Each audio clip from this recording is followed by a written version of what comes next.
Beyonce and Mariah Carey actually did private New Year's gigs for $1 million. Did New Year's gigs for Gaddafi's kids. Can you fucking believe that? How much fucking money do you need to make? You know?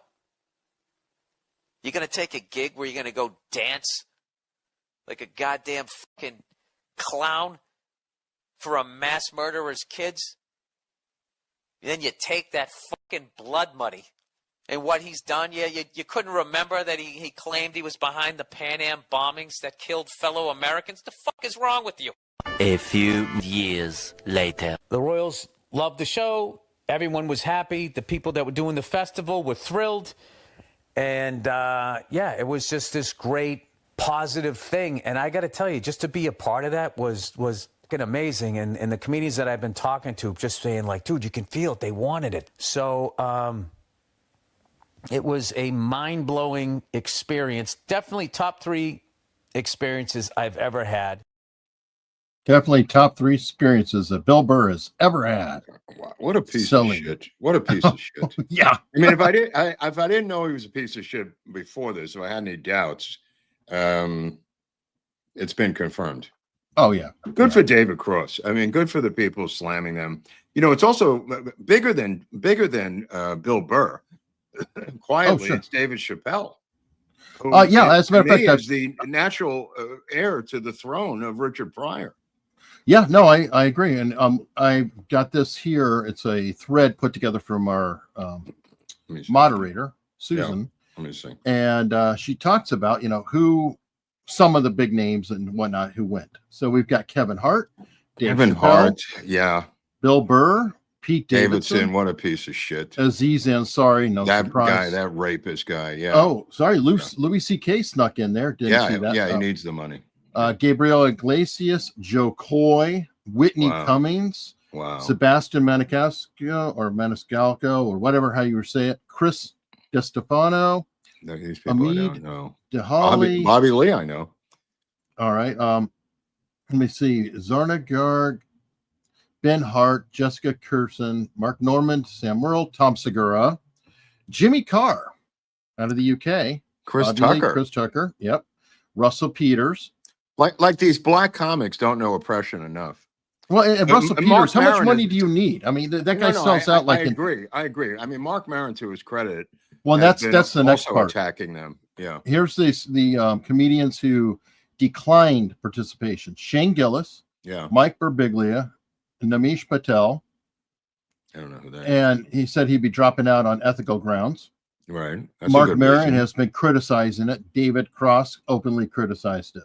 So everybody note that. It's good things to know this for the future. Well, it seems completely unbalanced. I mean, how does David Chappelle talk about trans and other rights where if he was to bring this up in his performance, he would be arrested and executed in Riyadh, but he could do it at Netflix. Oh, yeah. Wow. And they were complete sluts. I mean, they were like, somebody's coming off of a plane like, oh my God, it's the best place. I want to have a second family here. Give me a break. That Asian comic, a woman, I don't know who she was. She was kind of the whistleblower because she put her contract up on Twitter and showed the entire thing. I was the first I've heard of it. I didn't even know this festival existed until this Asian comic, whose name I can't even pronounce, became a whistleblower of sorts by denouncing the entire festival. But she went as far as to get a contract, so I don't know what triggered her. She was in the mix. Oh yeah, well, and somebody else who's having a rough time of it is a guy who's really shown himself to be just a total POS of late, Theo Vaughn. Yeah, what's with this guy? He's another comic who's lost his mind. Well, apparently his Netflix special is bombing, and he made a comment on stage that he'd take himself out. So then in response to that, this is how he responds when people were actually showing concern for the guy. I would never take my own life. Okay. Okay. Yeah. You hear that, Israel? Yeah, I heard you. I would never take my own life. Yeah. Why are you addressing it to them?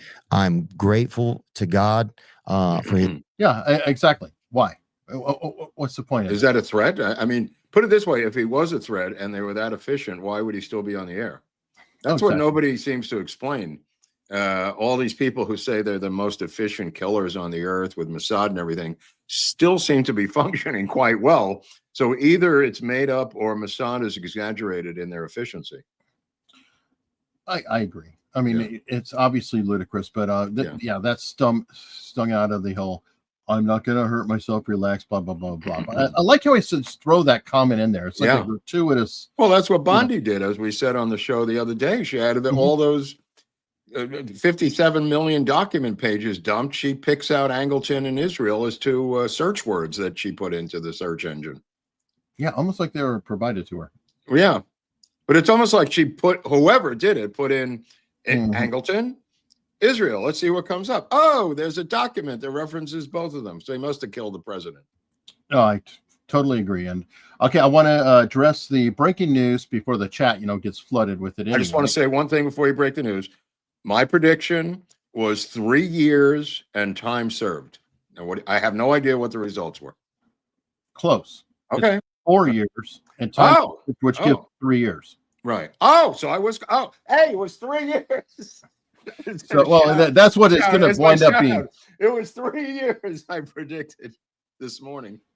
So we had a discussion about it. Okay. So what about the time served? Does it gets knocked down? He got sentenced for 50 months, which is 4 years, 2 months. He's been serving 14. So he lands at 3. Yeah, I figured that. It made sense. The two charges.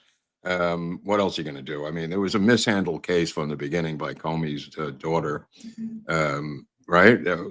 She was in charge. Yeah, but the judge still hammered him, more than he was expecting. I think. Yeah, but he got it. He was looking at 20. I'll take 36 months, and he's already knows how it rolls in there.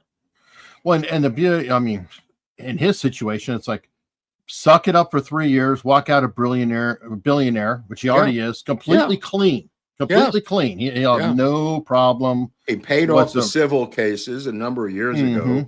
They inexplicably allowed those people to testify against him. The judge didn't even take it into consideration, according to the judge, despite the testimony by his ex. I don't even know why that's allowed. If you settled and paid off a civil case, what are the consequences to that victim? Yeah, I agree. Yeah, I agree. All right, well, real quick shift while we're in Hollywood, so to speak, or whatever. Well, one of us is.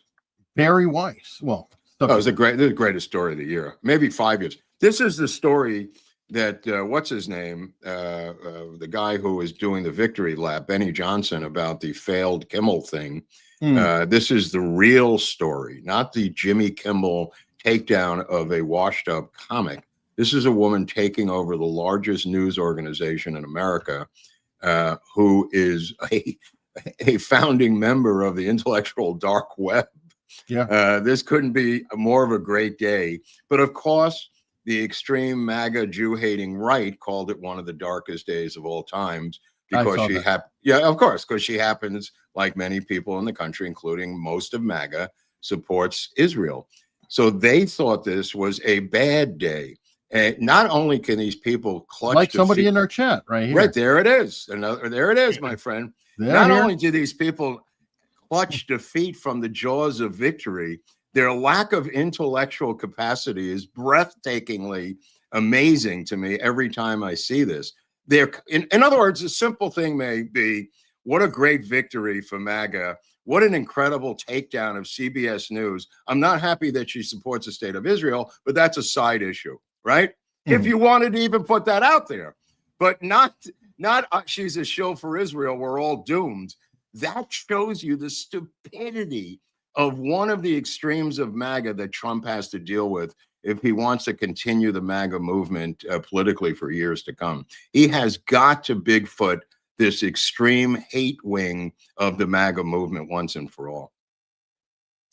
Yeah, I don't know. I mean, he's got his hands full, and a lot of it is, I think he's waiting for it to work itself out and implode. And there are signs of that. Yeah. There are signs of a potential implosion happening. But the Bari Weiss takeover, I'm going to start watching the CBS National News to see how it changes. These people are going to jump ship. There's Nora O'Donnell. Their contracts will probably not be renewed. The executive producer of 60 Minutes already fled.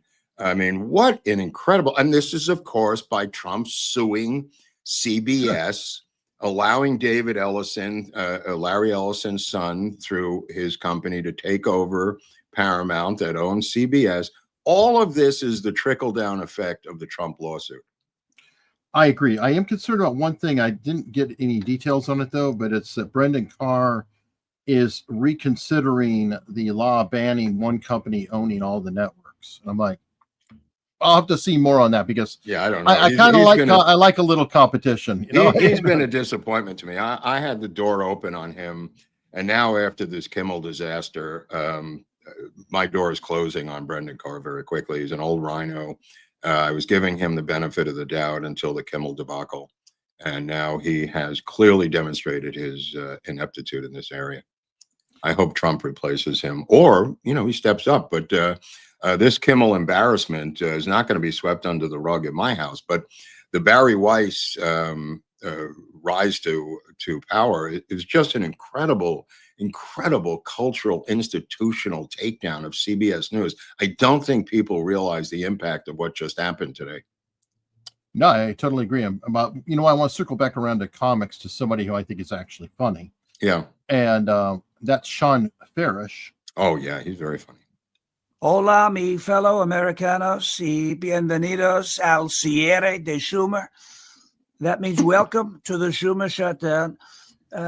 We call it the Schumer siesta, right? It's the Schumer siesta. He put the government on siesta, crying Chuck. And El Hakimo Jefe Jeffries, we used to call him Dollar Store Obama, till we realized he's worth far less than $1. But Whoa. They put the government on siesta to give illegal aliens your health care. We're not going to let it happen. I looked at both of them. I said, we're not going to let it happen. It's no bueno. I said, it's no bueno. They begged me. They said, but senor, por favor, please give illegal aliens the health care. I said, we're not going to do it. We're never going to do it. It's not going to happen. And they're also very upset about our big, beautiful sombreros. You look at them. These are the greatest sombreros the world has ever seen. We really have the best sombreros, and everybody wants one except Crying Chuck and El Hakimo Jefe Jeffries. They don't want one, but they're going to wear one when all is said and done. We're going to end the siesta. We're going to reopen the government, and we will not give in to the demands of Chuck and El Jefe. We're not going to do that. Thank you. God bless you. Dio lo bendiga. And God bless America. Thank you for your attention to this matter. Wow. Now, the most important thing is he has officially made it. Donald Trump sent that. Oh, wow. That's, man, what a badge of honor for that. Good for him. You Good cannot get any better than the guy you are parodying sharing your parody. That's beautiful. That really is beautiful. So I was really happy to see that. I'm like, okay, so he's getting his due. That is freaking awesome. I definitely like that. Now, this is a short clip, but I just thought it was hilarious. We do have a couple stories coming up on Antifa, so I thought this little clip would lead in. Apparently, Antifa likes to wear those big poofy costumes, so that way, to protect themselves while they're wreaking havoc. Right. Well, Homeland Security is on to this. Take a look. Watch this video. So he's in like a goofy costume on the right.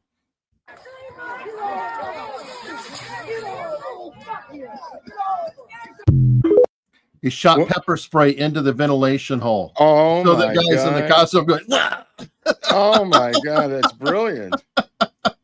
I love that it has a ventilation hole.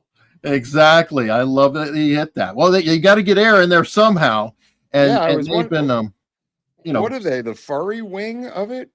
Oh, it's another way to, instead of wearing a gas mask or what have you, because a lot of them are wearing gas masks, all kinds of other material.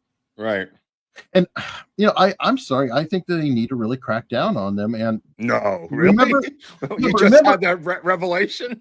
No. But I was going to say, remember the rule that they had when they went into Iraq? Now, I'm not supporting the Iraq war. But remember when they went in, they said, if you have a weapon, you are gunned down immediately. They need to have something like that. Like if you have a gas mask on, you will be hit with, rubber bullets immediately or some sort of a crackdown. Oh, they've been in that declared a situation. terrorist group. I don't even think you have to go through those niceties, Eric. Yeah, no, I agree. So They've got their own movie out this week, which is opened in theaters with Leonardo DiCaprio, One Battle After Another, directed by P.T. Anderson. This movie is an Antifa movie where the first scene of the movie is the Antifa frees thousands and thousands of illegal aliens from a detention center to open the movie. And then the female star of the movie leaves her daughter to join Antifa, and DiCaprio's one of the leaders of Antifa. Oh, This is under the right-wing radar is the reason I'm bringing this up. And good old DiCaprio. Sold out. What was he trying to find some more girlfriends that are, college? No, age? not quite. The biggest opening DiCaprio movie ever. This movie is sold out every single screening. The left is pouring into it in droves. You can't even get into it. What's it called? I've never heard of it. That's why I'm here. I'm here to help you with these storylines. But it's a #1 movie, so I should feel like I should have, one battle after another. One battle after another. All Yeah. right. Well, Remember that name because it is the official Antifa movie. And it's a pushback against Donald Trump's attack on Antifa. wow. That's just crazy. All right. Well, we've got the story here with Andy No discussing officials and conspiring with Antifa. So you've got the actual officials, I guess. Yeah. working. Yeah. Well, that's been going on for years, but he's pointing it out again. That's really cool. Let's see. Oh, I mean, that happened during the The Summer names of you Love. just showed on the screen, these are federal arrests. Where I said I didn't have much confidence, I'm talking particularly around Portland police state cases. With federal arrests, that's a different story. I do recognize some of the names. There's been 26 arrests so far that are federal cases, and these cases have not been dropped. Some of the people there were involved. They were arrested at riots in 2020 or afterwards at other Antifa direct actions. So these are people, some of them at least, who were involved in other alleged criminal activity at other Antifa protests and riots who face no accountability in the past. But the case isn't being dropped now. And in terms of what can be done locally, well, for one, they could look at there's a lot to uncover the conspiracies. Like people are using encrypted communication apps. Yeah. They're being encouraged Not to as many buy coming up. burner phones with cash, and so that they can easily discard some of these evidence. So Interesting. some on local Portland City Council right now are instructing comrades to do that exact thing, to try to evade detection, how to better cover one's face. So there's a lot of conspiring that's happening. all right. Well, the let's see. mask laws don't seem to cover, at least in California, Antifa. No, of course not. And of course, there we go. ICE directors trying to go in there. They face violence and no help from local police. Yeah. No Well, surprise. it's not the cops' fault. I mean, they're being ordered by this Marxist mayor and the governor of Oregon to stand down. They've got to take off the heads of the beast. You have to take down the governor and the mayor. That's it. Arrest them. That's arrest I them agree. and let the chips fall where they may. Tie them up in court. Let them lawyer up. Try to get as high a bail as possible, and then put pressure on them. Well, it's so blatant, Mark. Right. You know damn well. I mean, okay. Let's just say that I'm exploring the whole Oklahoma City bombing story, and they've had things going on now called PatCon, for example, for quite literally decades, infiltration into these organizations. You cannot tell me the feds don't have anybody inside of Antifa. They could very easily capture that. Boom, boom, boom. Get the communication, show them working with Antifa, and lock them I up. thought the same thing because under Biden, I'm sure they didn't infiltrate them. But now that Trump has been in power for 6-8 months, maybe it's too soon to infiltrate. But I mean, they're highly trained to detect infiltration. Antifa dedicates so much time in prevention of that. To their credit as an organization, I guess.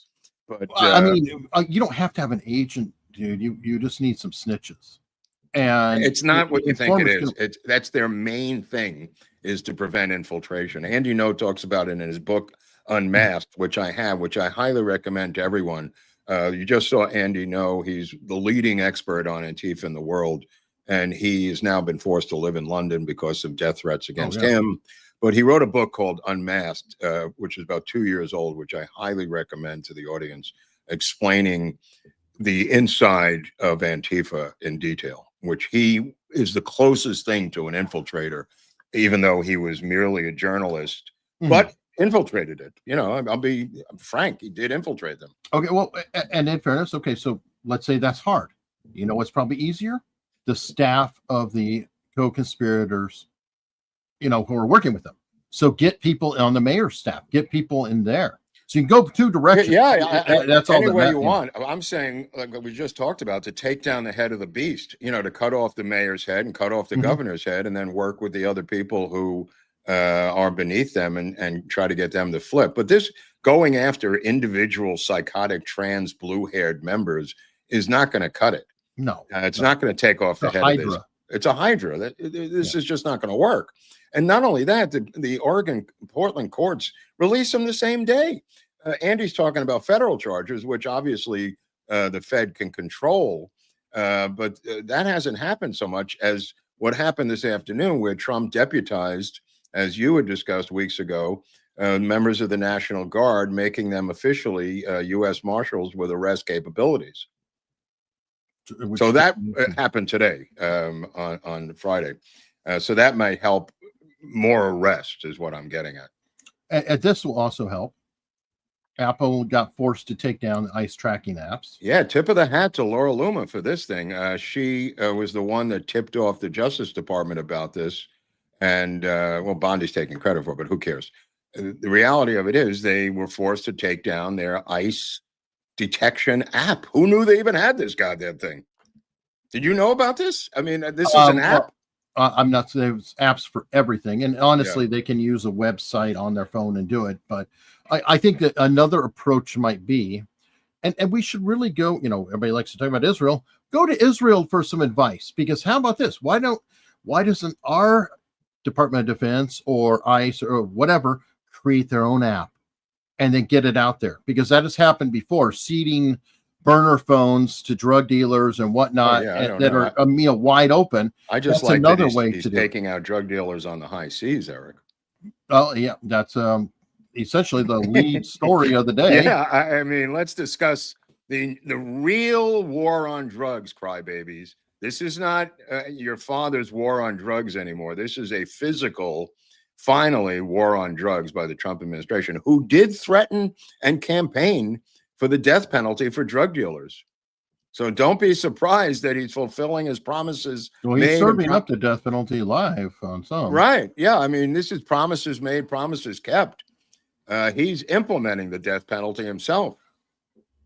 Yeah, which, you know, I'm going to put out there, and I know everybody's going to criticize me, but I always get worried when we start chasing after people on international seas without, you know, I want to see the intelligence. I want to make sure that it's solid. I'm just putting it out How much there. intelligence would you like to see? So let's say, for instance, and we're never going to see it, but let's say they monitor this thing from the Venezuelan coast. They put a ship out there, a surveillance ship, and they monitor the conversations from Venezuela. They track the Venezuelan drug dealers into their ships. They wait till the ships get into international waters, and they blow them out of the high seas. Is that okay for you, or do you want more? Or do you actually physically, you have to see it yourself? No, I'm saying I just want to make sure that's what's happening. I'm just making I'll answer it. Go ahead. I'm sorry. I want to know that they are doing due diligence. I don't have to personally see every bit of evidence, but I want to make sure that there is a degree of oversight. Sorry. And everybody who's calling me a chick in the chat, whatever you want, when that rich ass family accidentally gets blown up because, oh shit, it was a mistake. We thought that was the Vasquez boat that was taking that over, but it was really this rich ass family, and then they blew them up. Okay, then get back to me for being stupid. But all I'm saying is just make sure there's some degree of oversight. We wouldn't like it if somebody else is in charge. We would be a little bit concerned. I assume this goes into the SCIF, into the former Adam Schiff Intelligence Committee, where these things are shown. There's a system for this. I mean, to go into the Intelligence Committee in the Senate and show them this in the SCIF. what we're discussing. I agree, and you know what? And there's all it's kinds not of complicated. undercover. We've been doing this for centuries. Yeah, we have, and look how some of us turned out. Now, let's circle back around PatCon again. Let's circle back around Oklahoma City possibly being a sting that went bad. Let's look at some of the things that have gone on in the past. I just want to make sure that I don't know anything about that, but we're looking at. The thing with the drug deals is these are people who are coming here with substances to kill us. I agree. And by eradicating them on the high seas using intelligence, I think that's probably the best use of American intelligence as opposed to toppling government somewhere. I mean, using American intelligence to find out when and where drug dealers are leaving with massive amounts of fentanyl and then blowing them out of the water in international waters is possibly the highest achievement we can hope for from the intelligence systems based on their history. You know what I mean? Yeah. Well, that's what they should be used for. As long as they're using oversight, then cool. Just want to make sure. I don't think that's nobody's arguing with you. I don't know. You got your own. Well, I mean, the chat's arguing with me. Oh, I don't see that. I'm sorry. I completely agree with you. I'm assuming that's happening. I don't know why you wouldn't brief them. Obviously, Schiff should be indicted for treason for leaking when he was on the Intelligence Committee, but nobody seems to want to prosecute anybody other than Comey for 2 slap on the wrist things. No, Bolton. Where has Bolton been indicted yet? No, I don't know. I mean, but again, these things take weeks, months, years. Okay, well, we had years to think about it. Trump didn't have a job for years. He had a long time to think it over. I understand. I'm just saying, I do know these things take freaking forever. And then when you have a Justice Department that's full of people that aren't going to be charged. I mean, we've just got 2 more people who are fired from the Eastern District of Virginia within the past day or 2. That was the same district that did the Comey charges. So if you have prosecutors that are fighting it every step of the way, you got to go find them. It's a rat's nest. I mean, keep in mind that they've been seated in there for 20 years. I mean, they're Bush prosecutors that hate Trump and will do anything against him. It's 20 plus years. Reagan judge is apparently his arch nemesis now down in Florida. Yeah. What's the deal with that guy? Well, I'm like 85. It's time. Yeah. What is the deal with it? He seems like the most low-hanging, impeachable fruit test case we could ever ask for. He's in the other party. He was appointed by Reagan. He's made these insane rulings that have been knocked down by the United States Supreme Court. They have castigated him for reissuing these rulings, literally written briefs about the guy. I say that this is a test case for impeachment. Yeah. Oh, this is the guy here, Judge Young. Yeah. Yeah. Who's not so young. Yeah. But yes, this guy. He looks all right there. Maybe that's an older picture, but. No, it could be. He's ripe for impeachment. Do it to this guy. He's in Florida. He's a Reagan appointee. He's obviously off the rails. He's made some of the most insane rulings. His rulings have been knocked down. He's reinstituted the rulings. They've been knocked down again by the United States Supreme Court. When is it enough? Yeah. They don't really have a clear Bring mechanism. him up on charges. This guy is low-hanging fruit as a test case. Yeah, I agree. And it's not like you're taking that much away. You just say you're done. Take your retirement, get the F out of here. No. Don't take your retirement. Impeach the fucking guy. Even if you impeach him, he'll still get a retirement because he's already seated. I'm not so sure about that. I'm not an impeachment expert, but this guy is a good test case, Eric. I think we could all agree that he checks all the boxes, this guy. I agree. The reason why I said about the pension or whatever is because I looked up Comey thinking that he may lose his pension if he's convicted, and he will not, most likely, because technically he's already put the time in, so you can't take away the thing that they've already earned.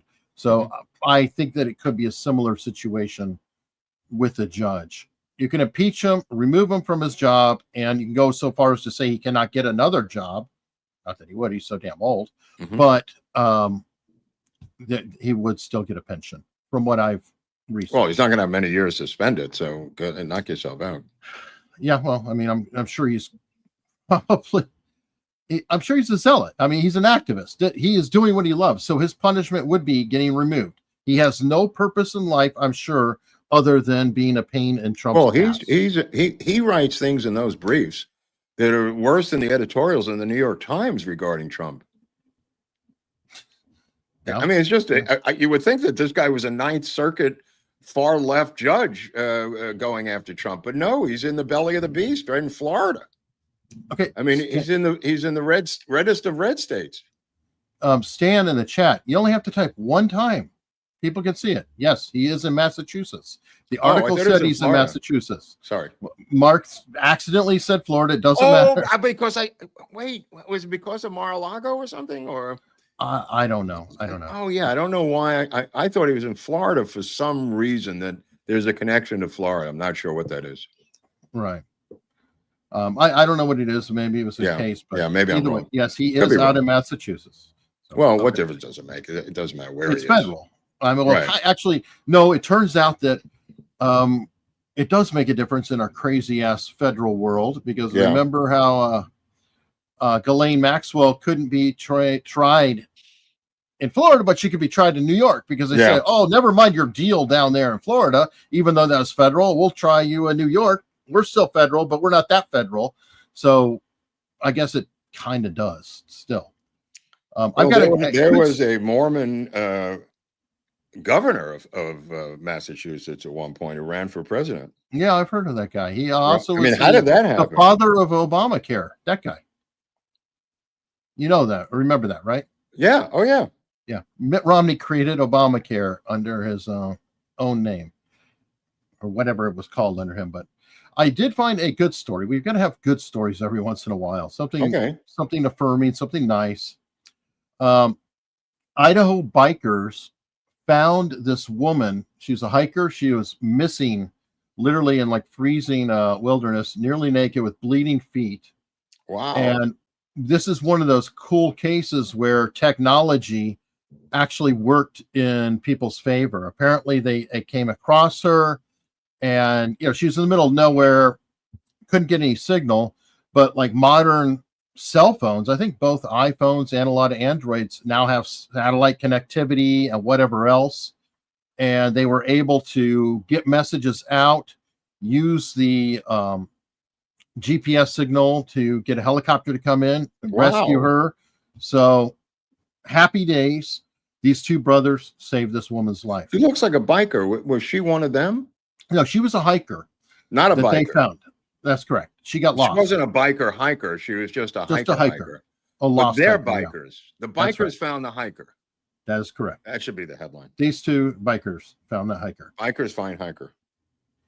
And great story. It's a little confusing because I was just looking up that there's a gay Judge Young in Florida who has issued Trump things down there. Same name. There's another guy named Young. Okay. Who's a gay Young in Florida. I think that was him. Okay. Well, I mean, but that's a good story. I'm glad when they find these people, because they don't have I thought she was dead. They were giving her up for dead. Well, and it's very, very, very fortunate she's not. It was close. It was really close, though. I always like to see that. Now, I saw this story and I had it queued up for this week. I find it very, very troubling. You know, when they execute people, there generally has to be an autopsy done on them. Well, 4 inmates who've been executed in Alabama. Alabama's like been getting busy lately. They came up with a new method. They're using nitrous. Well, they also nitrogen. have that walkway like they do at the airport to expedite your last. Oh, no, are they? Okay. The express lane. No. You know, the foot thing that when you're going from terminal to terminal. Yeah. The belt, they have that now for your last mile. We call them people movers. People mover. They have a people mover towards the last mile. They figured the mile was too long, so they put in a people mover in the death house, which at least it's modern. So the green mile to speedy mile. Well, the last mile is what they used to call the walk, from your thing to the room with the chair. And Stephen King wrote The Green Mile, which is that had green steps on the ground, I think, or it was painted green. The floor was painted green in that story. Right. Anyway, these 4 inmates who were executed all had illegal drugs in their system. Yeah, if I could address that, the tradition is on death row, everyone gives up their drugs to the condemned man. So I'm not surprised about this. I'm surprised this doesn't turn up in autopsies more often if they do these autopsies. But the tradition in prison for a guy on death row is people give up their drugs for him.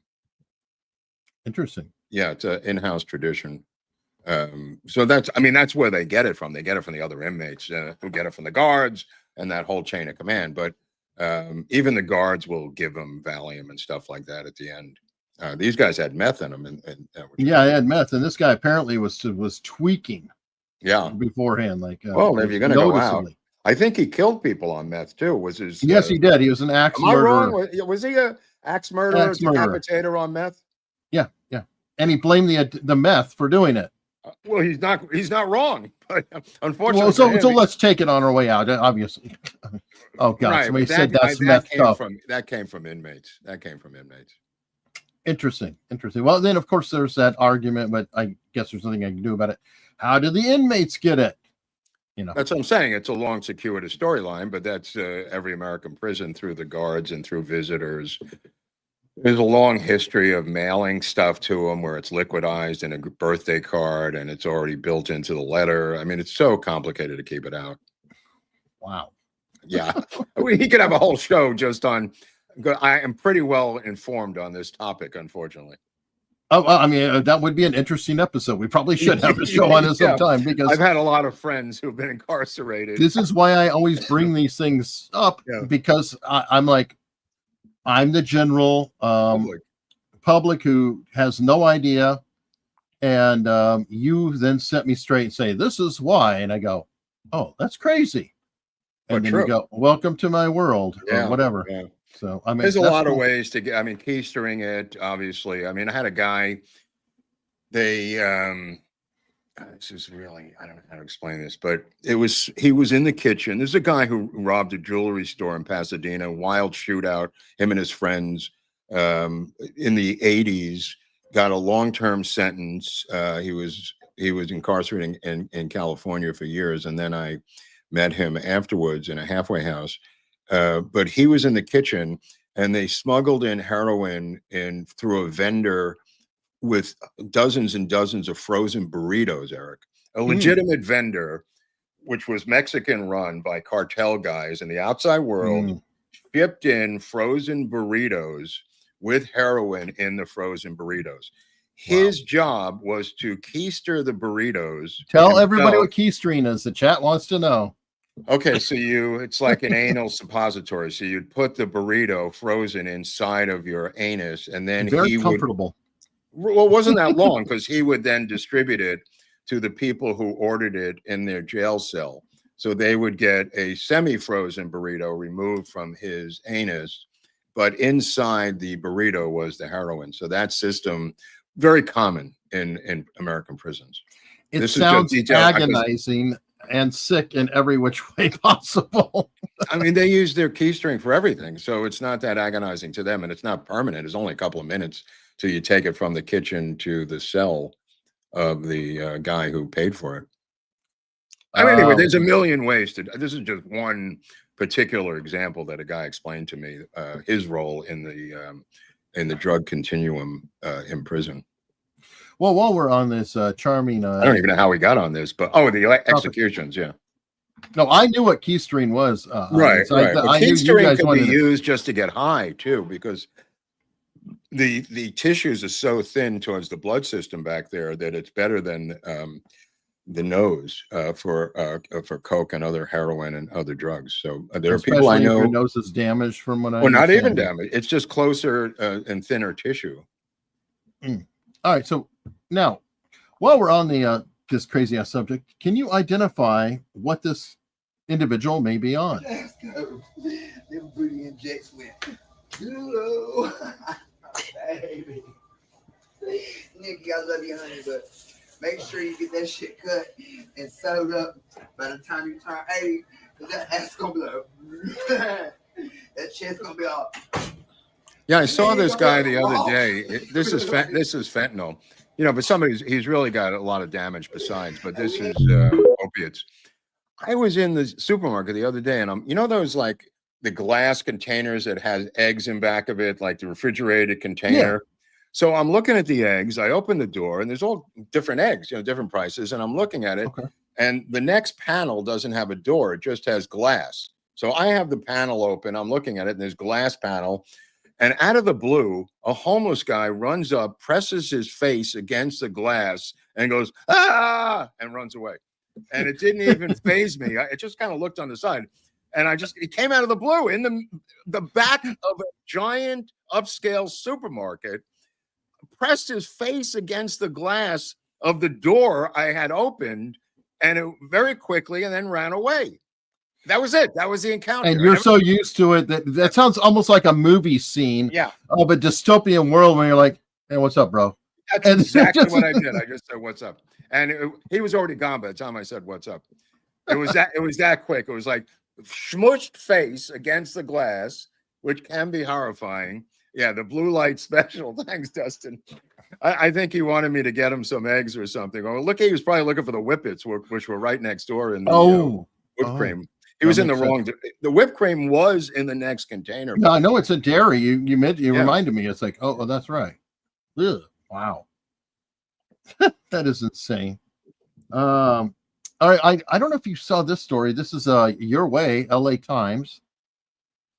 We have literally the headline's gone, but essentially, a father of 22 children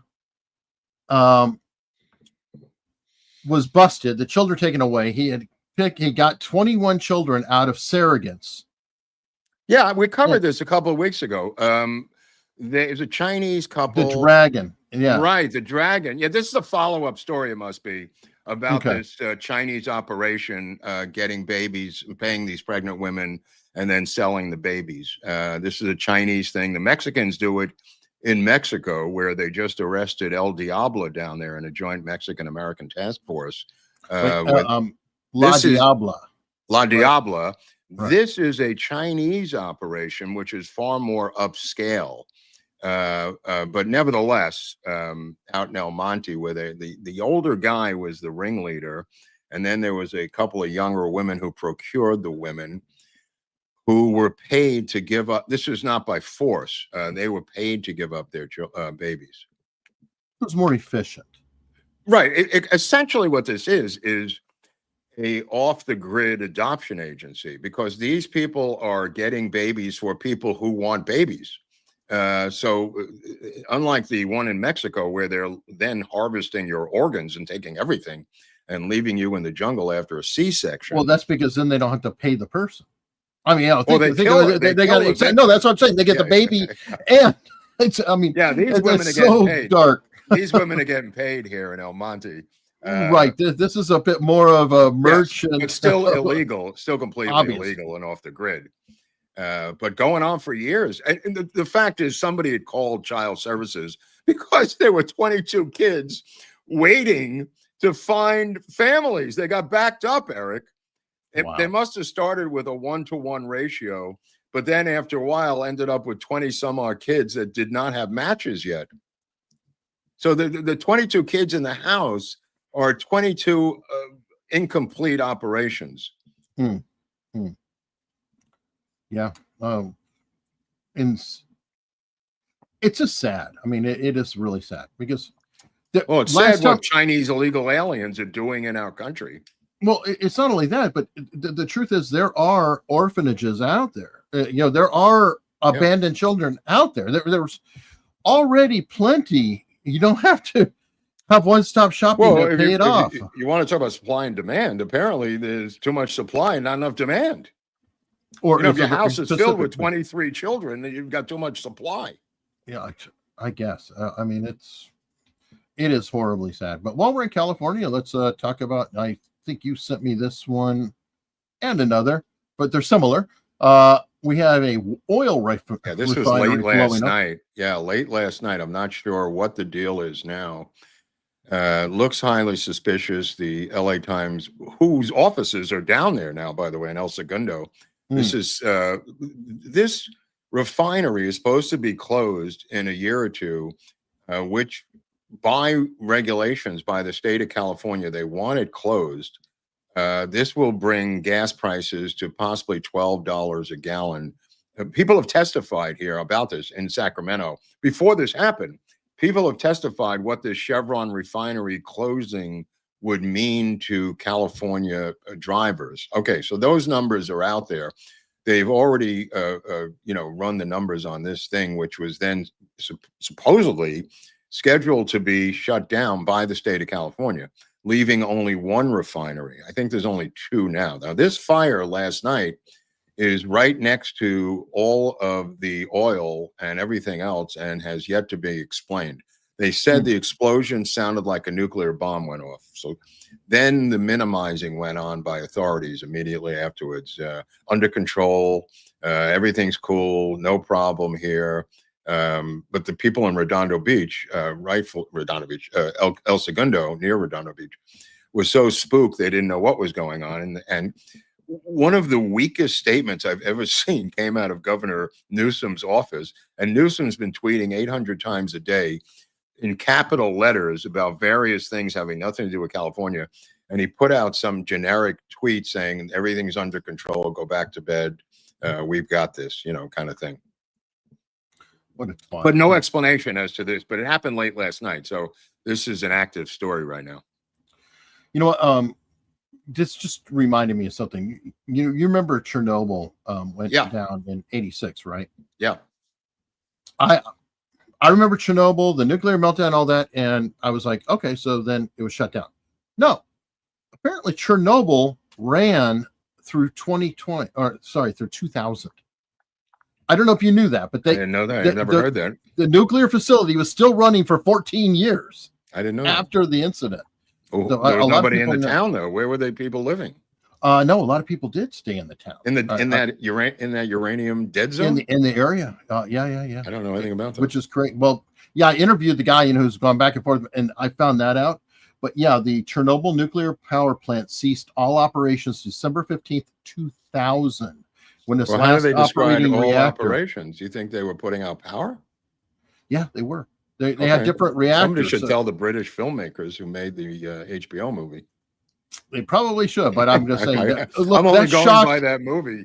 It shocked the shit out of me to find that out. Based on the book Voices from Chernobyl that I have, so maybe there's more to the story. Well, I mean, the guy I talked to was a consultant on the movie.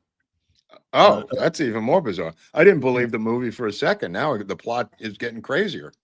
Yeah, it is fascinating. So while we're on the explosions, we talked about California, so let's go to New York. Miracle in the Bronx. Look at the side of that building. Look at that building on the side.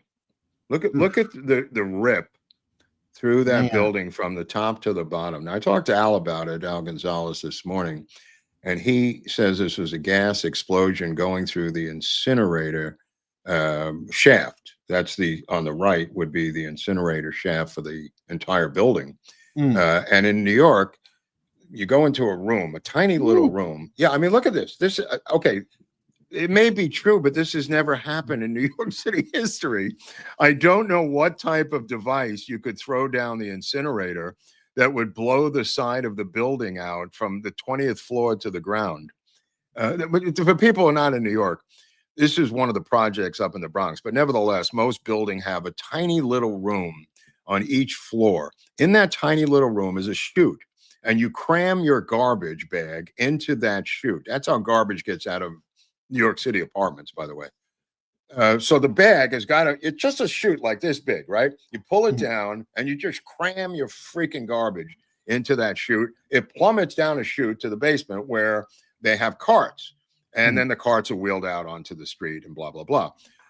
According to sources, this was some sort of explosion within the chute. Why this isn't suspect, I have no idea, but it happened the same time as the one in LA. So I sent them both to Al, and they're analyzing them right now. I don't know how Al's analyzing, but somebody's analyzing it because there's the chutes down below. But again, this had to be an explosive device of something weird. Right. I mean, it's not a hairspray can. You know what I mean? It's not garbage that you're throwing out that might be explosive because it says so on the side. You didn't notice the bags of fertilizers they were dumping down there? I did not. I did not. But this had to be an explosive device. The entire side of the building has been gutted. And nobody died. Nobody got hurt. That's so No. fortunate. I mean, geez. Woo. Well, That like looks I that said, might have been the explosion. chute is like the exterior of the building, but it's still part of the building. It's still bricked in. So it's not running through apartments. That's a It's good at the- question. Somebody said methane. I mean, is that possible? Could there have been enough Yeah. methane built up in there to? But it's never happened in the history of New York. No, Again, I can only understand. go by what has happened. And as a reporter, my first question is always, has this ever happened before? Mhm. And then I go from there. Just in any of these investigative stories I've ever done, I first look and see if it's ever happened. If it's a common thing, I go, all right, whatever. Well, But- go beyond New York. Maybe it's happened in Berlin or somewhere else. I don't know. I don't know. But I'm saying New York has their own rules and regulations, and it's run like a separate country. Mhm. The same thing with El Segundo, with this oil refinery. I don't remember an explosion of this proportion at the Chevron oil refinery. I'm sorry. I think I would have heard about that. That's funny. Don't throw lithium batteries away. Yeah, especially the guy brought his Tesla up to the 20th floor, took the batteries and put them down the chute. Wow. I mean, what a miracle that nobody got harmed, though. Some woman in New York last week, a senior citizen, had to jump out of the third floor window because of an explosion of these lithium batteries in her apartment. They're Oh, from her e-bike. I'm sorry, which was on her terrace. It was okay. her e-bike, which I guess she took up the elevator, put it on the terrace, explosion, fire. She had to jump off the terrace 3 floors and survived, I guess. And she was a senior citizen too. Or maybe she died. I'm not sure. I have to look into that. All right. So hopefully there's a moderator in here. We got somebody spamming. All caps not needed. Please don't yell and please don't repeat chats. And this person, I think, is spamming us. So, well, the somebody please Shakur, take that out. Shakur statement is completely inaccurate because Shakur was a bloodthirsty murderer. I would never apologize for the death and trampling on the legacy of this bloodthirsty cop killer, Shakur. So, no, I don't think he's spamming at all. That's his political statement. There were no, it's a others- spam when you repeat it over and over and Oh, over I and see. over I'm and not over. looking at it, but the Chicago Yeah. Teachers Union, Oh, they're which gone. is the Chicago Teachers Union, which this guy may be a member of, came out in support of Shakur, even though she put a .38 revolver from the policeman that she had wounded to his own head and fired 2 shots into his own head. But she should get an award. Yeah. And I misspoke in that episode. I said she was the mother of Tupac Shakur. She was the godmother of Tupac Shakur. Oh, that's right. I think I saw a couple comments Yeah. flying. He wasn't the mother. Sorry, we're just on a live show. I'm sorry for your loss. People's reactions. They're insane. They're completely insane. What it is. Yeah. I was doing this Andy Kaufman thing the other day, and 8 million facts in the episode, goes on for 2.5 hours. And instead of the dating game, I said the match game. And one guy wrote in all caps. One guy wrote in all caps, it was the match game, not the date. It was the dating game, not the match game. 8 million facts in this story. And this guy. So I said, yeah, I didn't know that, bro. Thanks. Insane. People do misspeak. I mean, when you're rolling, you know. And of course, and it's not intentional. I mean, But they're not even demonstrative problem mistakes. A lot of them are semantical. Right. No, I agree. And it's, Right. I mean, it's just absurd. It's mostly your friends on the spectrum, Eric.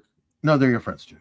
Believe me, they're yours. But I mean, one thing is like I want to know if I'm wrong. Please tell me. Cool, and then I'll correct myself. I don't but, mind. But don't throw a tantrum about it. You know, it's like just right. let No, us I know. went back and I went, oh, I did say the match game for some reason. I meant the dating game, but to go mentally ballistic over it is a little much.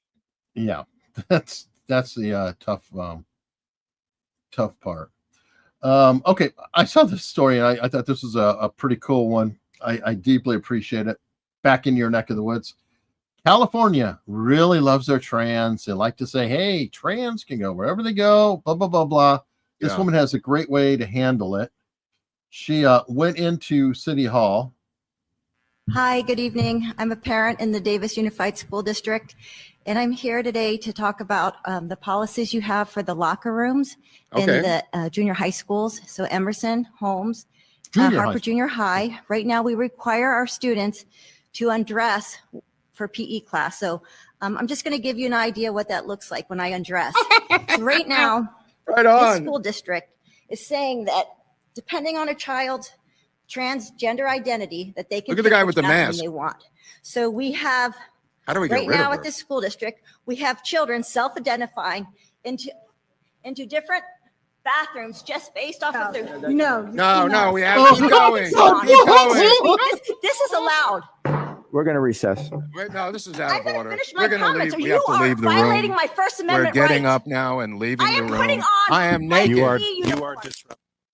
That's brilliant. She proved her point so beautifully. Beautiful. There, you know, it's Andy like Kaufman would have liked that story. that's why I had to play. I mean, it is That's guerrilla perfectly theater, spot bro. on. Yeah, guerrilla theater. That's what we need more of. And she nailed them. I mean, their hypocrisy just rolls right there. They're like, oh, we're perfectly fine with that. But it's like she strips to a bathing suit and they're just tripping out. And oh, okay. But we can have trans, you know, we have biological males undressing next to females. No problem at all. You're perfectly fine with that with junior high kids. The mother of a character we cannot find a photo of, Eric and I, has pled to the court in the failed assassination attempt of Kavanaugh, the Supreme Court justice. She is pleading for mercy because her son is trans, and using this as an explanation. Now, or YouTube daughter. Whatever she is, the person being sentenced is the failed assassin of a Supreme Court judge. This individual here. This individual here.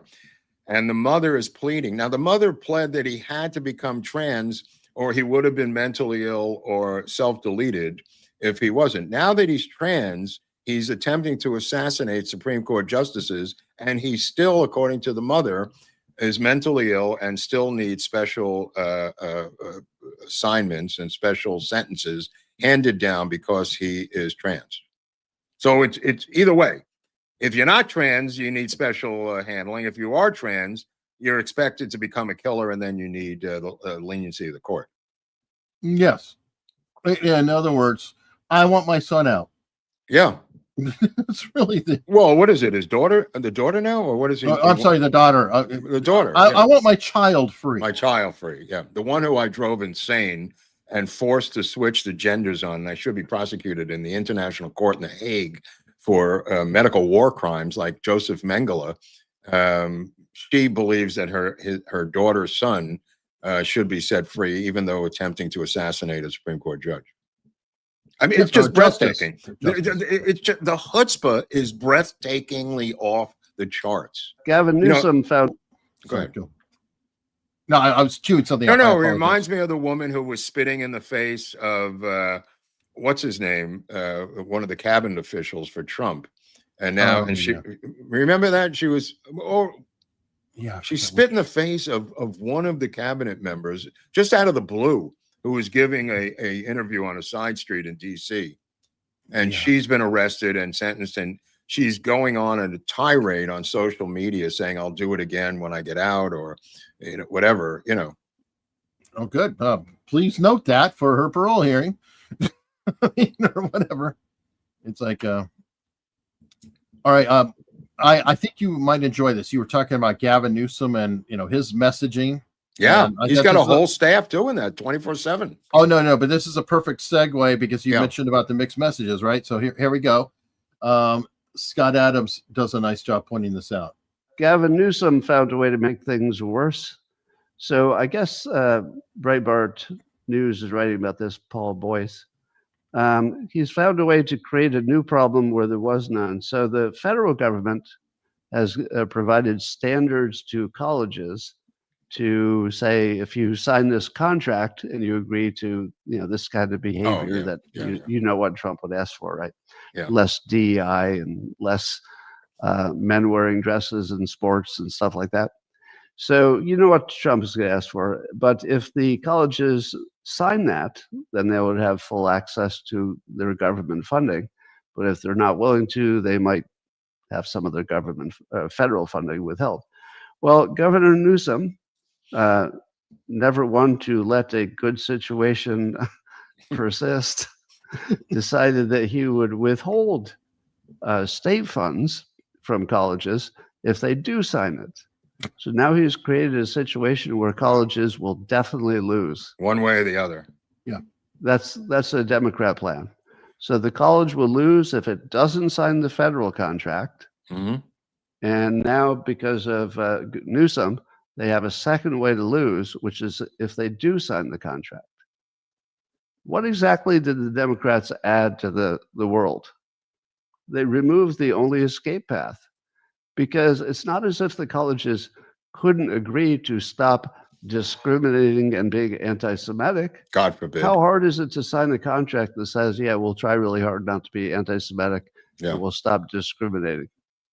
That's not exactly some big problem. But Newsom turned it into one. Yeah. So there's no good news that he can't turn into bad news. How about that bullet train, huh? He's right.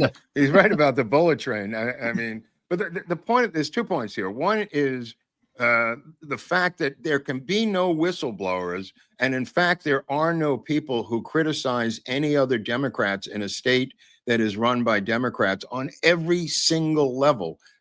Somebody was pointing this out the other day, John Powers, I forgot the guy's name on the radio.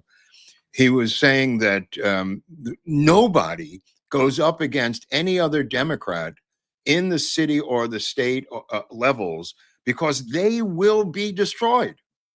Mm-hmm. They will be destroyed. Even if somebody is convicted of a crime, you do not speak out against that person.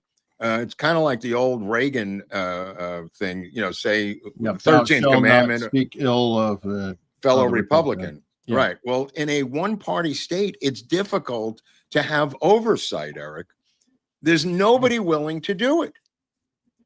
Yeah, I agree. So, you know what? Let's shift. Let me just add this one thing, because for reasons that were inexplicable in a state that may be $150 billion in the red, Newsom signed a thing yesterday to redesign the California driver's license for reasons that were not explained, with a different logo, a different tree in the background, whatever. It didn't really matter. Nobody wanted it. Nobody cared. It's about last time it was done was 2010. Secretly cost the taxpayers $62 million, which went to vendors, his friends.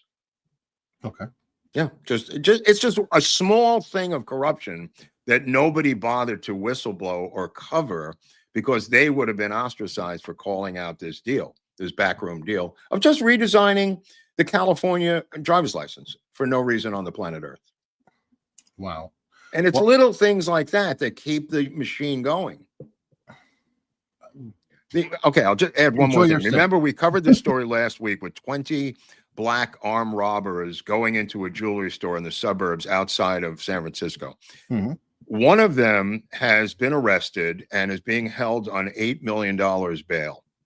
Okay. One of them is, just so you know, he's a father of two and works for an NGO. This is his professional job. And he's robbing a jewelry store with 18 other people. He has two children. The girlfriend showed up and was just yelling ghetto slurs at everyone. And the guy works for a nonprofit NGO in Oakland, Eric. Well, I mean, Oakland. You kind of said well out right. But I'm saying, what is your day job? Well, I work for this NGO, but by night I'm a jewelry. I steal jewels. In fact, it was broad daylight. So Mark, he steals during the day. Yeah. And he steals at night. Yeah. Okay. Yeah. There's consistency there. All right. Another happy moment break here. What? Little Hakeem Jeffries. What's with this guy? I don't know, but this is fun. Okay. Hey, tell me when we're live on. Did you see what Donald tweeted? Oh my God. I am offended by sombreros. Oh, whoa.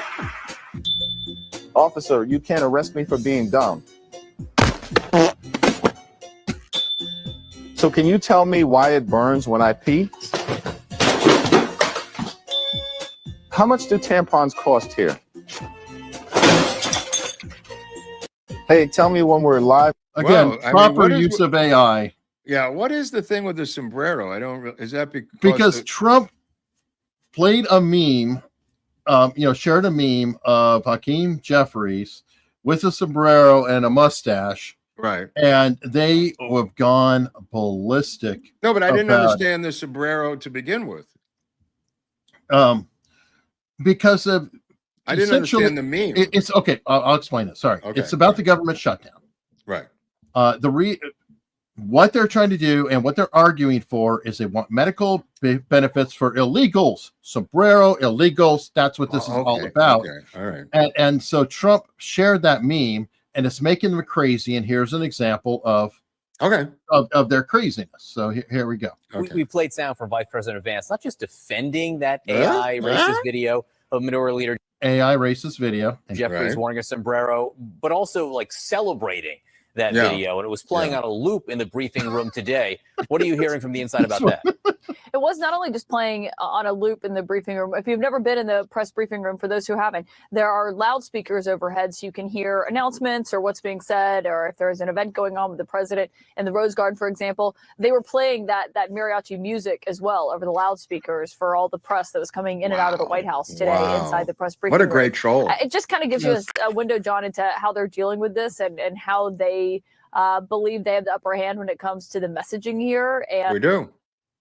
No, I think we do also have the kind of upper how hand. things have changed from the first time. Silent. Look at the offended faces. Yeah. It's just fun to watch. They don't even get that they're being trolled. That's the beauty of it. I know.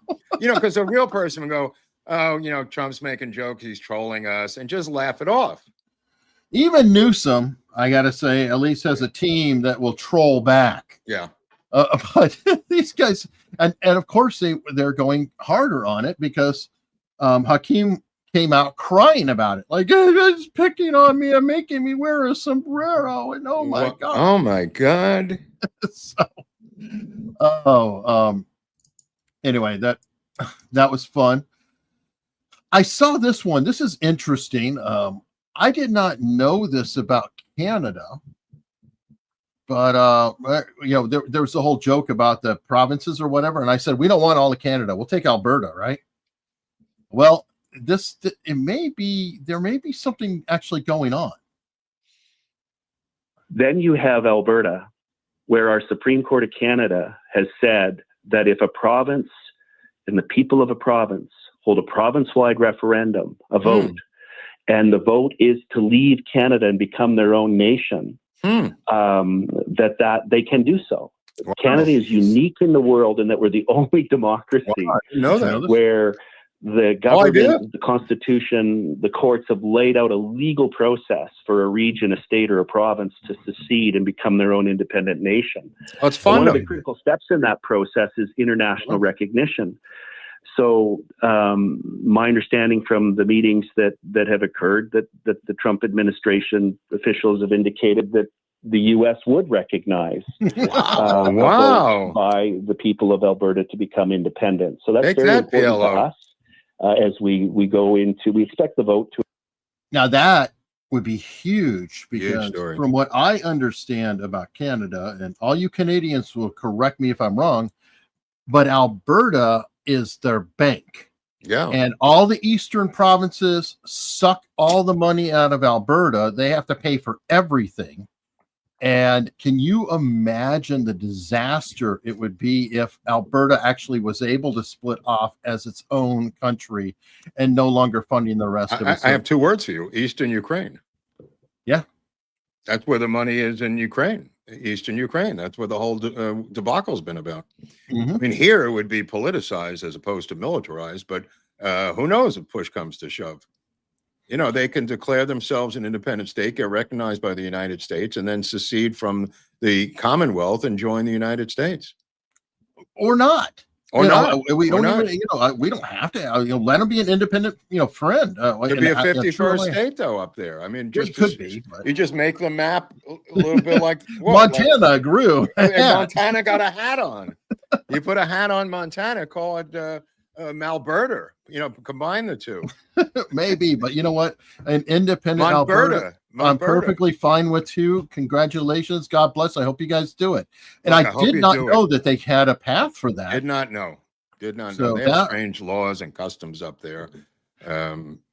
Playing, you know, hockey with a wooden stick and skating on ice and stuff like that. Well, it makes sense though, because they had the Quebec separatist movement, I think, for a while. Well, that got violent. I mean, they yeah. QLF hit out Abby Hoffman up there at one point in Montreal when he was on the run. But they were like the Weather Underground of Quebec. True. Or the IRA. All right. Well, another story, one of those, you know, it's like, I never knew this. I love these things where you discover. It turns out, according to this, 1 to 2 Starlink satellites are falling back to Earth every day. Is that intentional? Apparently, it's known that they have several thousand of them up there, and I didn't know that their lifespan is only like 5 to 7 years. It's the length of the battery, I presume. Essentially, but they have 8,000. So we've got 8,000 things floating up there in the sky. There's more than that. That's just Starlink. Yeah, I know. Space debris is a big problem. No, there's 30,000 of you know, low overall. Earth orbit satellites. Yeah. And somebody did, you know, I shared this on X, and somebody said that they're trying to knock them out of orbit, you know, to have less space garbage coming down. But holy cow! If you knocked them out of orbit, they could just go out forever, you know, into space. Right. But because of that, the closeness, you still get 1 to 2 falling to Earth every day. I'm like, that's a lot of stuff. Well, it's a small thing and it's a big planet, so I don't think it's dangerous, but it could hit somebody. Oh, until it is. Yeah. I don't know. Well, we've had that happen from even jet planes. I mean, things falling into the ice from the of course. thing. Yeah. I guess so. There's a lot of stuff, you know. All right. Well, I did not know that they were falling from the sky 1 to 2 a day. That's a lot more frequent than I realized. That's crazy. Now, we didn't get a chance to talk about this, or we barely did. Why? No, this is a different story. And I think we're going to cover it more. I reached out to the individual, Greg Schaffer, about the story. Let's get this on. Connected on LinkedIn. I'm trying to set up. I'll be, you know, hopefully interviewing him.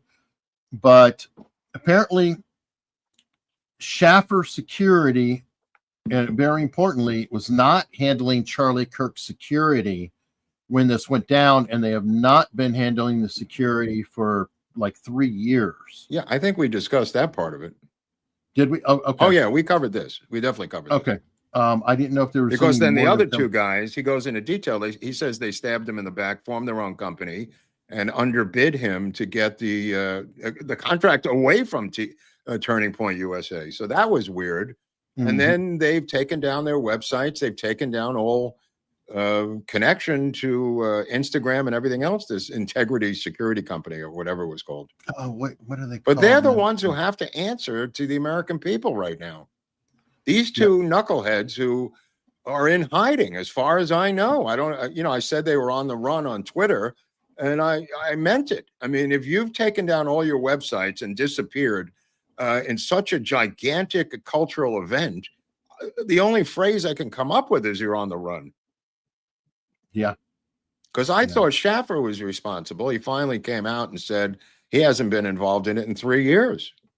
Yeah, and I don't blame the guy. I'd be a little. He's got nothing to do with it, Schaffer. Yeah, and I don't blame him. I'd be a little annoyed too. I'd be like, no, and that's not me. They have to answer to the FBI at this point. They really do. The fact that, again, Bongino and Kash Patel have not dealt with this publicly is just astounding.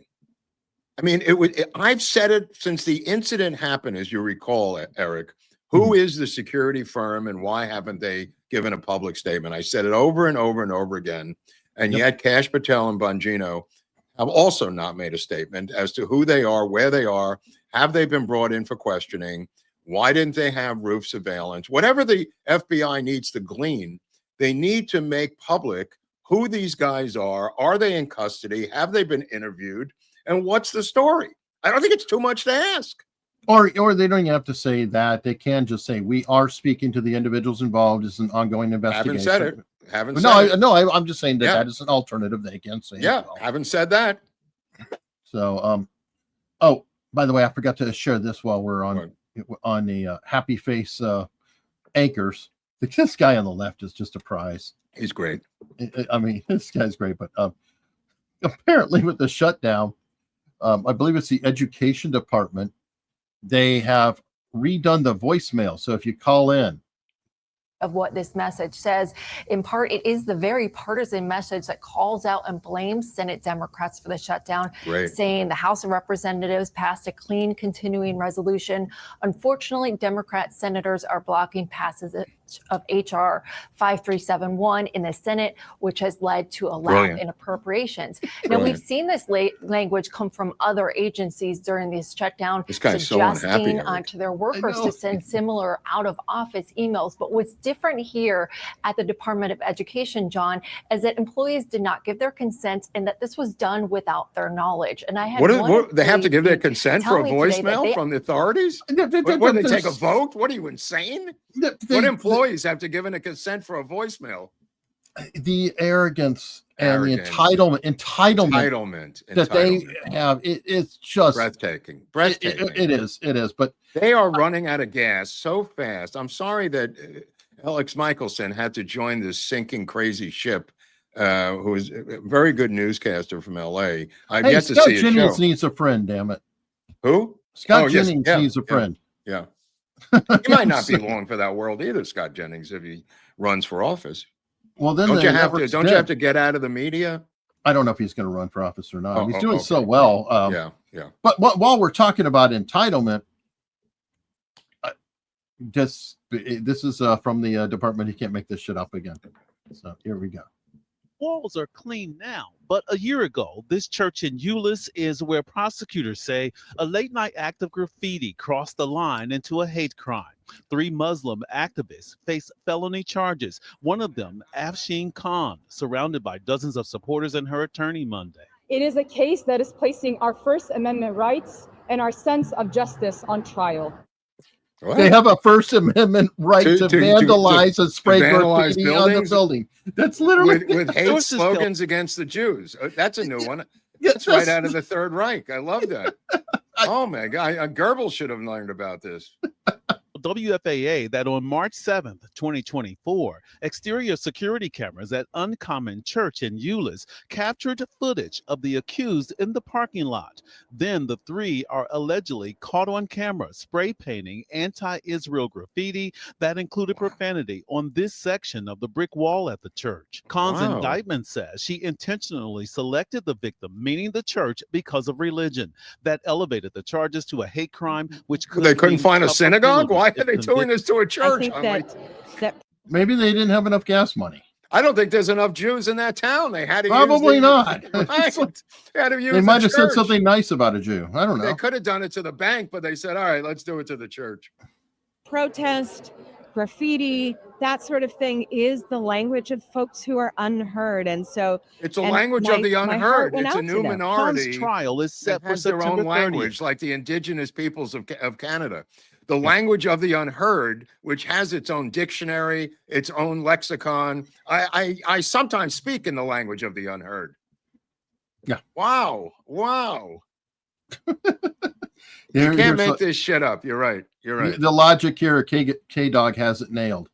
Just because you commit a crime doesn't mean you're a criminal. Right. You could just be the language of the unheard. I'm robbing this bank for the people of the unheard. Give me all your money.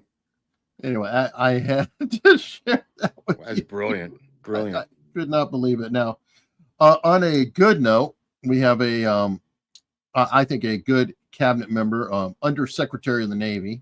I don't know if it's technically cabinet member. That would be in the Chiefs of Staff. But anyway, no, it's cabinet. Okay. He's from my part of the country.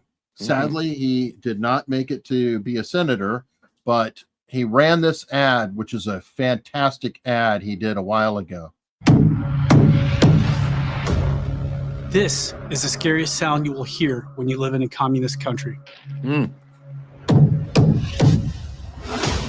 This is the last sound my parents heard when their fathers were taken away in the middle of the night, and they never saw their loved ones again. That's the sound of losing your freedom. Wow. The sound of always living in fear.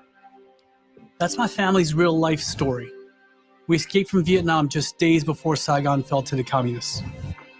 We were given a new life in the most generous country on earth. America saved my life. I graduated from the United States Naval Academy. I earned a master's in physics and fellowships at MIT and Harvard before the left replaced merit with racial quotas. I spent my life trying to repay my debt to America, my country, our country, with 25 years of service in Navy Special Operations, combat in Iraq, Afghanistan, and Somalia. But now our country has taken a dark turn. Anyway, that's a good ad. I remember. I think I've seen this one. Yeah. I'm sorry he lost. Maybe he'll run again for a different office. Maybe, but you know what? He'll have the experience. He was confirmed as Undersecretary of the Navy. So, that's nice. Hey, you know what? There's a couple of people who were Secretary of Navies who turned into presidents. They both happen to have the name Roosevelt. Well, there was John Connolly, who became the governor of Texas. There you go, too. So, and Fred Korth, who was a crook. So we've had some dark ones and some good ones. This is true, but yeah. Anyway, I'm always happy to see a good guy, get forward. It's kind of like Joe Kent, got frozen out. Oh yeah, Joe Kent. He was another good guy. Yeah, yeah. So, well, the story out of North Korea. I don't know if you've noticed the breaking story out of North Korea. This is like a sister story to the Keystering story, so I don't know how to explain it. I'll do the best I can. Kim Jong-un, the dictator of North Korea, has ordered his secret police to find capitalistic breast implants in every woman in the country. They are now sending out. How do you determine if it's capitalistic? I'm going to explain it, Hunley. Okay. They are sending out secret police feelers into the crowds to feel them to see if they have breast implants, which he refers to as capitalistic breast implants. The doctors will be arrested and are being arrested and sent to labor camps. The one who implanted them. This is the entire nation now. The women who have the breast implants are going to have them removed by medical authorities in North Korea. But the job of feelers are being sent out, secret police around the country. I've applied, obviously, as you know, to come into the country just for that job on a limited H-1 Korea 1 visa to try to help out as a chick feeler, which used to be a job that was in the newspaper. Used to make jokes of this at National Lampoon. There was a job called chick feeler, and what it was an agricultural job dealing with baby chicks, and you had to touch the chicks after they were born and find out their sex or whatever. And we used to make jokes about being a chick feeler, but now the dictator of North Korea is pounding on the doors women to find out if they have capitalistic breast implants. You hear that kind of thing and you're like, he obviously got fooled by somebody or had a date that went very wrong. Very wrong, probably. Yeah. He probably was like, oh, I'm with this person who has such and such, only to find out that it's not natural. And now he's going to punish the whole country because he's bonkers. I think his wife came home from a trip with $100,000 breasts and he flipped out. I think his own wife came home and had it done, and he saw the price tag and lost his mind. I was going to say, what did you spend our money on? Right. No, I wouldn't even be, that's not even far-fetched. It must be somebody close to home. Wow. He didn't just wake up. Maybe his daughter did it. He's blaming America for this, but this is being done in North Korea. They're not, maybe some of them are going out, but how could they leave and come back with breasts? I think that would be obvious. I think it's being done internally because he says he's rounding up the doctors and putting them in labor camps, re-education camps. Wow. He is demanding a small-breasted nation, and a lot of men support that. Or at least a natural nation. Yeah. So, what are you going to do? By the way, the National Guard has shown up in Memphis, and okay. Here's how things are going with at least one local. FBI, it's been an alphabet soup of law enforcement as we've seen them get ready and go out and make runs throughout the day. We know more than 50 arrests were made just last night, 20 guns taken off the street in the last 48 hours. You see people like this who behind me with this sign. He has it on both sides. If you can flip it around and show what he's saying, he's hoping that this action by Trump will help make the city safer. Take a listen to a man that we talked to in a neighborhood that basically says he welcomes the idea of this federal action. Really? Yeah, I mean, who doesn't? I mean, it's so shocking on CNN. And he announces the removal of violent weapons from the street and arrest of criminals. And we're supposed to be outraged by this. Well, I give the CNN guy credit. He knew he was being photobombed, so he rolled with it. He's like, yeah, there's some people are happy like this. That's how you do it. That's how you do it. He's a pro. He's a real pro. He's probably in support of it himself. Oh, deep down, I'm sure. He's probably been carjacked. These guys are so vulnerable. How many stories have you seen? I've seen literally dozens and dozens of stories of newscasters getting jacked in the middle of their broadcast. Oh, their equipment is everything, stolen. everything. And, on air. I've seen it on film. This guy's probably happened to him in Memphis. I wouldn't be surprised to, and elsewhere. I mean, yeah, they have an island of mud off the coast of Mud Island over there. It's just a big ball of mud off the coast of Memphis there in that river. Nobody ever talks about it. It's a tourist attraction. Yeah, for the next city that's going to be heading the way of Memphis. So we have this campaign ad. And it's not AI. You deserve better. You deserve to be able to raise your family here, to be safe, to travel where you need to, free of costs and worry. Free of cost? You deserve someone who works as hard as you do, who thinks about you every second of the day. That's the kind of mayor I promise to be. What's with the candles? New York. Will you accept this rose? Oh my, I'm going to throw up in my own mouth. For an affordable New York, first of all, he's doing away with subway fare and bus fare. I don't know what's going to happen to cabs. They're going to go through out of business if the trains and buses are free. Nevertheless, we've now had the dropping out of the race of Eric Adams. Curtis Sliwa still in the race with a percentage of the vote. Giuliani's people have now endorsed Andrew Cuomo and are telling Sliwa to get out of the race. Things are moving very quickly now. And I am hearing of a possible bombshell story, which is being referred to as the October surprise. And I'm going to release that right now to the audience. There may be an indictment of Mandami for taking Chinese money for the campaign. And that it may or may not be the October surprise. Ooh, okay. You sent me this. I mean, this is not the same thing, but you sent me this clip on Sliwa from June. Yeah, Sliwa's got a long track record. He's been there a long time, so there's a lot of tape on Sliwa. But this is not an encouraging piece of tape. No, I'm just saying there's a lot of tape on Sliwa. So, all right. So you want? We're talking about able-bodied men who study Torah and Talmud all day, and we subsidize them, and then all they do is they make babies like there's no tomorrow. And who's subsidizing that? We are doing it openly and brazenly, and our politicians are rolling over to them. Why? Because of the vote. And because they contribute. The big markets will write the checks, and the checks don't bounce because they know it's going to politicians.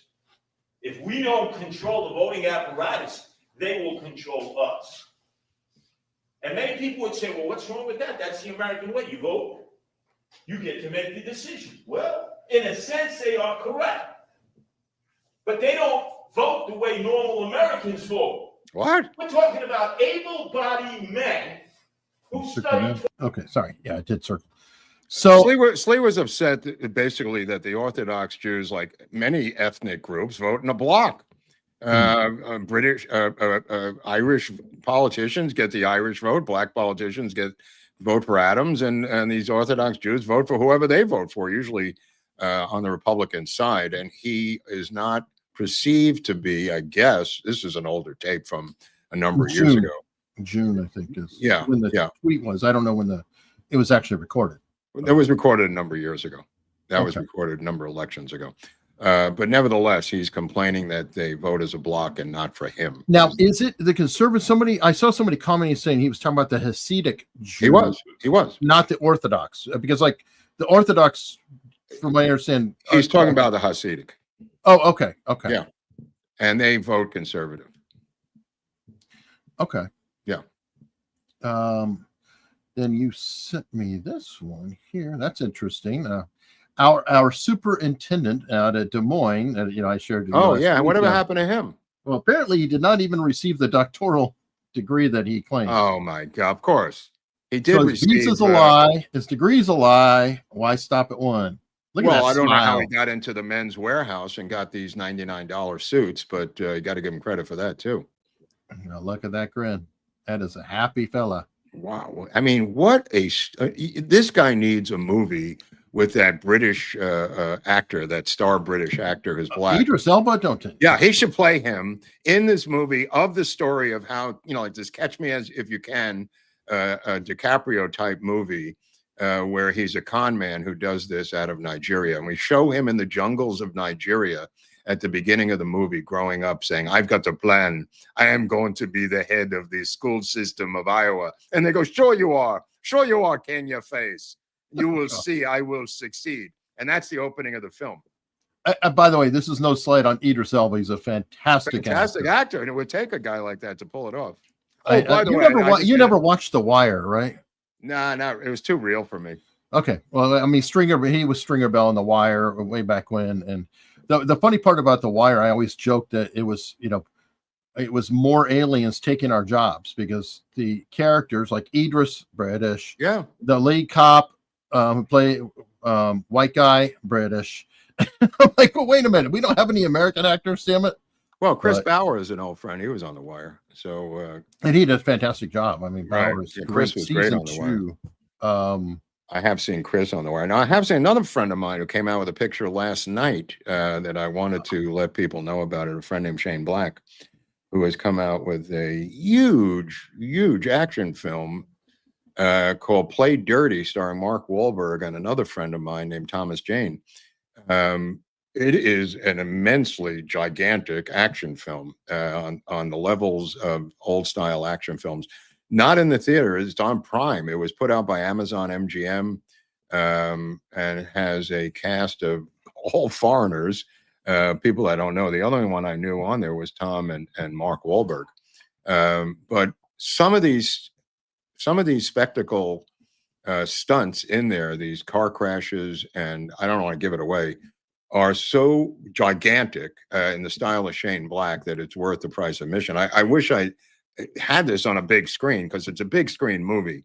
But they had a premiere in New York where everybody went last week on a screen. But this is made for Prime for free. As a Prime member, you get to watch it for free, which I did last night. I'll check it out. And there's a lot. This is an old school, and I don't mean old school. I mean in terms of Shane Black kind of like Lethal Weapon style. Yeah, his thing. Yeah, this has got a lot of money on the screen. Wow. No, that'll be fun. I haven't. By the way, speaking of new shows along the same line, Tulsa King season 3 is out. It may have jumped the shark. I don't know. The end of 2 was getting a little weak. Okay. I'll look at it, but it was starting to dry up for me personally by the end of 2. I don't know. I like the show, but yeah, I'm gonna look. I'll look at it. But if you know what, if you're tired, if it's making you feel weak, or anything else, or you have a lot of stress, what you can do is you can get some coffee. Damn it! What should I do, Eric? You should have some coffee. We haven't talked about our coffee now for multiple episodes, which means that everybody needs to hear about our coffee now, because you might not have been thinking about it. And our coffee, which is made by Moondose, it is custom blended for us. There are 2 flavors: America's Untold Story Supreme Breakfast Blend, and also the newer flavor of America's Untold Stories Magic Bullet Blend. It's unreal, kind of like $3.99. That would have been interesting to call it $3.99 blend. That's funny. Well, Jefferson Morley wouldn't know what it was then. Well, that's true. So we'd be flying under the radar. That is an individual who is not very happy with our episode on Tuesday. What? I find that hard to believe. Yeah, there seems to be some sort of friction in the community, and he seems upset about it. And you know what? He might need to have some of our coffee calm down to keep up and watch the show. Right. But I encourage all of you, give it a try. You can click the QR code in the middle right here on the screen, point your phone at it. There's a link in the description. Every episode. Hope you consider checking it out. I think you will really, really enjoy it. And I want to roll into super chats because user support is incredibly important. Well, what to us. about Dallas? Shouldn't we bring the coffee to Dallas? We will. Actually, we will be bringing a coffee to Dallas. Yeah, I know. So we are at the JFK Lancer Conference, and tell us what they'll get, Mark. Oh, look at this. Look how this list has grown, Eric. This is now becoming an all-star team. Wow. Yes, and it's broken down here, so you guys can pause your screen and look again. Let me see and see here. Virtual versus in person. Oh, that's a better idea. I like that on the right there. I see that. Yeah. So in person, and the panels are obviously in person because we're there. We have. Well, I just want to point out one thing. Mark Shaw has a new dog in the hunt. He's now combining the RFK assassination with Dorothy Kilgallen. Well, why not? He has Marilyn Monroe, and why too. Sirhan deserves a new trial. I guess he must have finished watching our videos and now has a new subject matter to go after. Great. Anyway, some mostly great speakers who will be there. Okay. Chuck O'Chilli is going to be the MC. That's cool. He does. How do you get that job? Well, I think is he Black Rock Radio or something like that? I don't know. Oh, right. Yeah. I think so. And I think he hosts a lot of, different stuff like that. I know who the guy is. Jim is on there a lot. Yes. Yeah. Jim, Paul, all of them. Yeah. I've never heard it. I think it is online. If people it's called Black Ops Radio. It's Black been around. Ops Radio. Sorry. I've listened to it for decades. Okay. Is he filling in for like Art Bell? Or no. It's two separate things. Okay, I didn't know if it was like that, but no. He's been doing the conspiracy Kennedy stuff for a long time, okay. And other subjects. I should point out it's not just JFK. Right. Well, that's why I was thinking Art Bell. I think Art Bell. No. Coast to Coast is Art Bell's former show. Has a different host, and that is still on the air on a lot of AM dials late at night. That's a separate thing. Okay. Not to be confused with sometimes Black Ops Radio follows it in the calendar, but it's two separate shows. Okay, cool. I didn't know that, but anyway, you can always scan the QR code here on the bottom right with JFK in the background. But most importantly, if you get a virtual ticket, in person, however you want to go, and we did find out, by the way, there's going to be a chat. So those who like Pew, apparently there's going to be a chat on the website where it's streaming. Right. So if like Pew is not able to come from Norway, but he wants to check it out live, there will be a chat in there for. Why can't he come from Norway? What is he? I don't know. I'm going to give. Can't get a plane ticket out of Norway. What is he? A prisoner? I don't think he's a prisoner, but you never know. I understand people in a different part of the world. I'd like to meet this guy. I would too. I mean, but I understand. Some people because it turns out to be a pseudo or a type of meetup for Eric and I, like an unofficial meetup. So I'd like Pew to show up so we can meet these people. I'd like to meet Robert Tannenbaum too, which I'm looking forward to, simply because he was such a great basketball player in New York, and also the mayor of Beverly Hills, which we did not have a chance to talk to him about when we interviewed him. I thought we did briefly. But we did, but I'm saying I have a lot of questions. Okay. He's going to be virtual, so maybe I have to do it on the chat. You might have to. I think he's like 85 years old, although he looked pretty good. Yeah. Well, he may not be that far away from you. Maybe I'll have to drive over and. I have a question. Now Grodin will be there because he lives there, so that. And he's on our panel, so he better be. He better be sitting next to me when we do this, when something went wrong. All right. Well, I do hope all of you consider it. Don't forget the code, the secret code, Eric. Yes. Thank you. The most important thing is to use Untold 10 when you get your tickets. You can save 10%, and then they know you came from us because we are trying to swamp the place. 2 years ago when we went, I think we had 50-60% of the audience came from our link. So we want to do it again. We want to be like 70-80% of the audience. Oh, that would be fun. Take over the place. America's Untold. They'll be like, what's this JFK Lancer thing? No. It's the American Untold JFK conference. Let's see if we can swamp them and turn it into that. That would be amazing. That would be fun. So now, user support. Super chats. No taxes on tips, which we love very much. Pamela Clifton. Happy Friday, guys. Happy Friday to you, Pamela. Thank you so much, as always. We have Anthony Madison from Australia. It's all Trump's fault. I think you've said that before, Anthony. Yeah. Pimpernella is a new member. Well, thank you very much. Let's see, Dustin Russell, F. Gumby. Now, I saw when he posted that was at the time that they were spraying the Antifa guy up through the vent. Was he dressed as Gumby? I don't think it was Gumby. I think it was like a Barney dinosaur. It wasn't Barney. Barney's purple, but like some sort of goofy dinosaur. But it could have been. I don't know. But I thought it was funny. Robert Jenkins. Sam Harris did a podcast with some crown from the Atlantic. Doom and gloom, of course. Is Sam ever going to admit all the things he got wrong? Sam Harris is a sanctimonious prick who is very, very difficult to watch. I hear that from Hunley. Wow. Well, he's got one thing right. He is correct on Islam. But when you're wrong on everything else in the world and you're such a giant pain in the ass, it's kind of like, can we have another representative talking about it? Oh, yeah. You're just, is he still on? Is he still have a He's podcast? still out there, yes. His breathless yoga, golden girl inheritance voice is still out there. I think Mark Maron ended his WTF podcast finally. Oh, that's right. You're supposed to. He did. Yeah, I think it's already ended.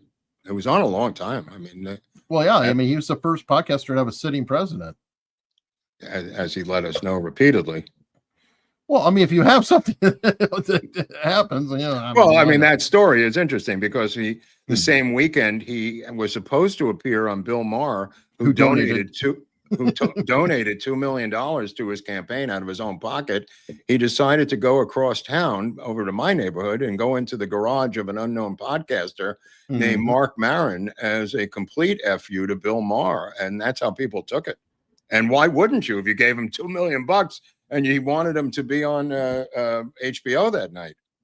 And then another guy that Bill Maher has shat upon for years invited him to the White House. Oh, right.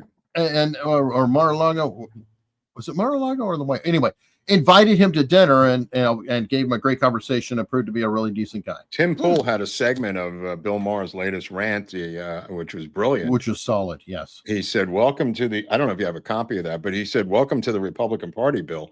There was no room left. After this rant on Friday night by Bill Maher on his show, I don't know how he could go back to the Democratic Party after what he was saying in that segment, Eric.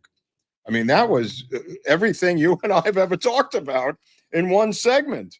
Yeah, as a matter of fact, he's doing the one tonight. Right. This is from last week. It was from last Friday. No, I know. I mean, it was profound. I mean, I don't know, with all his walkbacks, this was probably the toughest to walk back because he denounced every crazy Democratic project in the last 5 to 10 years in one little mini series. And then Tim Pool summed it up. He said, welcome to the Republican Party on Timcast, which I thought was a great line. Oh, yeah. I mean, well, we've seen Bill going inch by inch, but this was, whoa. Yeah. Oh, there we go. It might be on Tim Pool's thing. Here it is. That's where I found it. I've got it. Hold on. I just had to track it down.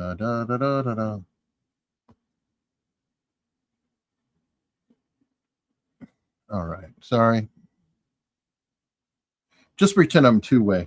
They take forever to learn. Oh, yeah. They see take a gender lot. is only a construct and sex is assigned at birth, and they say, we're not doing that. Transing kids by self-diagnosis with no age limit, no parental notification, and no acknowledgement of social contagion, not doing it. Asylum now covers any reason for anyone to come to America, not doing it. Homelessness is a lifestyle. Natural immunity doesn't count anymore. Whiteness is toxic. Penises in women's prisons. Welcoming the Intifada. We're not doing it. And so, folks, that's the most important part. That was the most important part. His damn audience went along with that, and his audience is normally trashing. Right. Well, what he's saying is we're not doing it was referring to us, not right, him. the conservatives. Just to give you there's a piece at the beginning missing. He's saying this is the stand of the conservative right, and they're rightfully so. He's joining them in this battle for 5 to 10 years. Yes. No, I totally agree. Is there a little bit more to that, or you don't want to play too much? Well, no, I'm trying to find because I think it went on for another minute or so, didn't it, or no? Yeah, well, that clip started. After I see what you're saying. I have to find the. Right, don't worry about it. All right, here we go. I think this is it. Okay. basic problem we have in America is conservatives think the liberals are insane, and they're not completely wrong. Now, I don't think most liberals are insane, but neither do they make it clear they disapprove of the ones who are. Bingo. And their cowardice in not marginalizing their own crazies has been their downfall. I couldn't get Neil deGrasse Tyson, a genius scientist and preeminent scientific voice in the media, to agree that it was ridiculous for Scientific American and The Atlantic to be claiming that separating sports by sex doesn't make sense. Yes, it does. Actually, it makes perfect sense. And it's obvious that it does.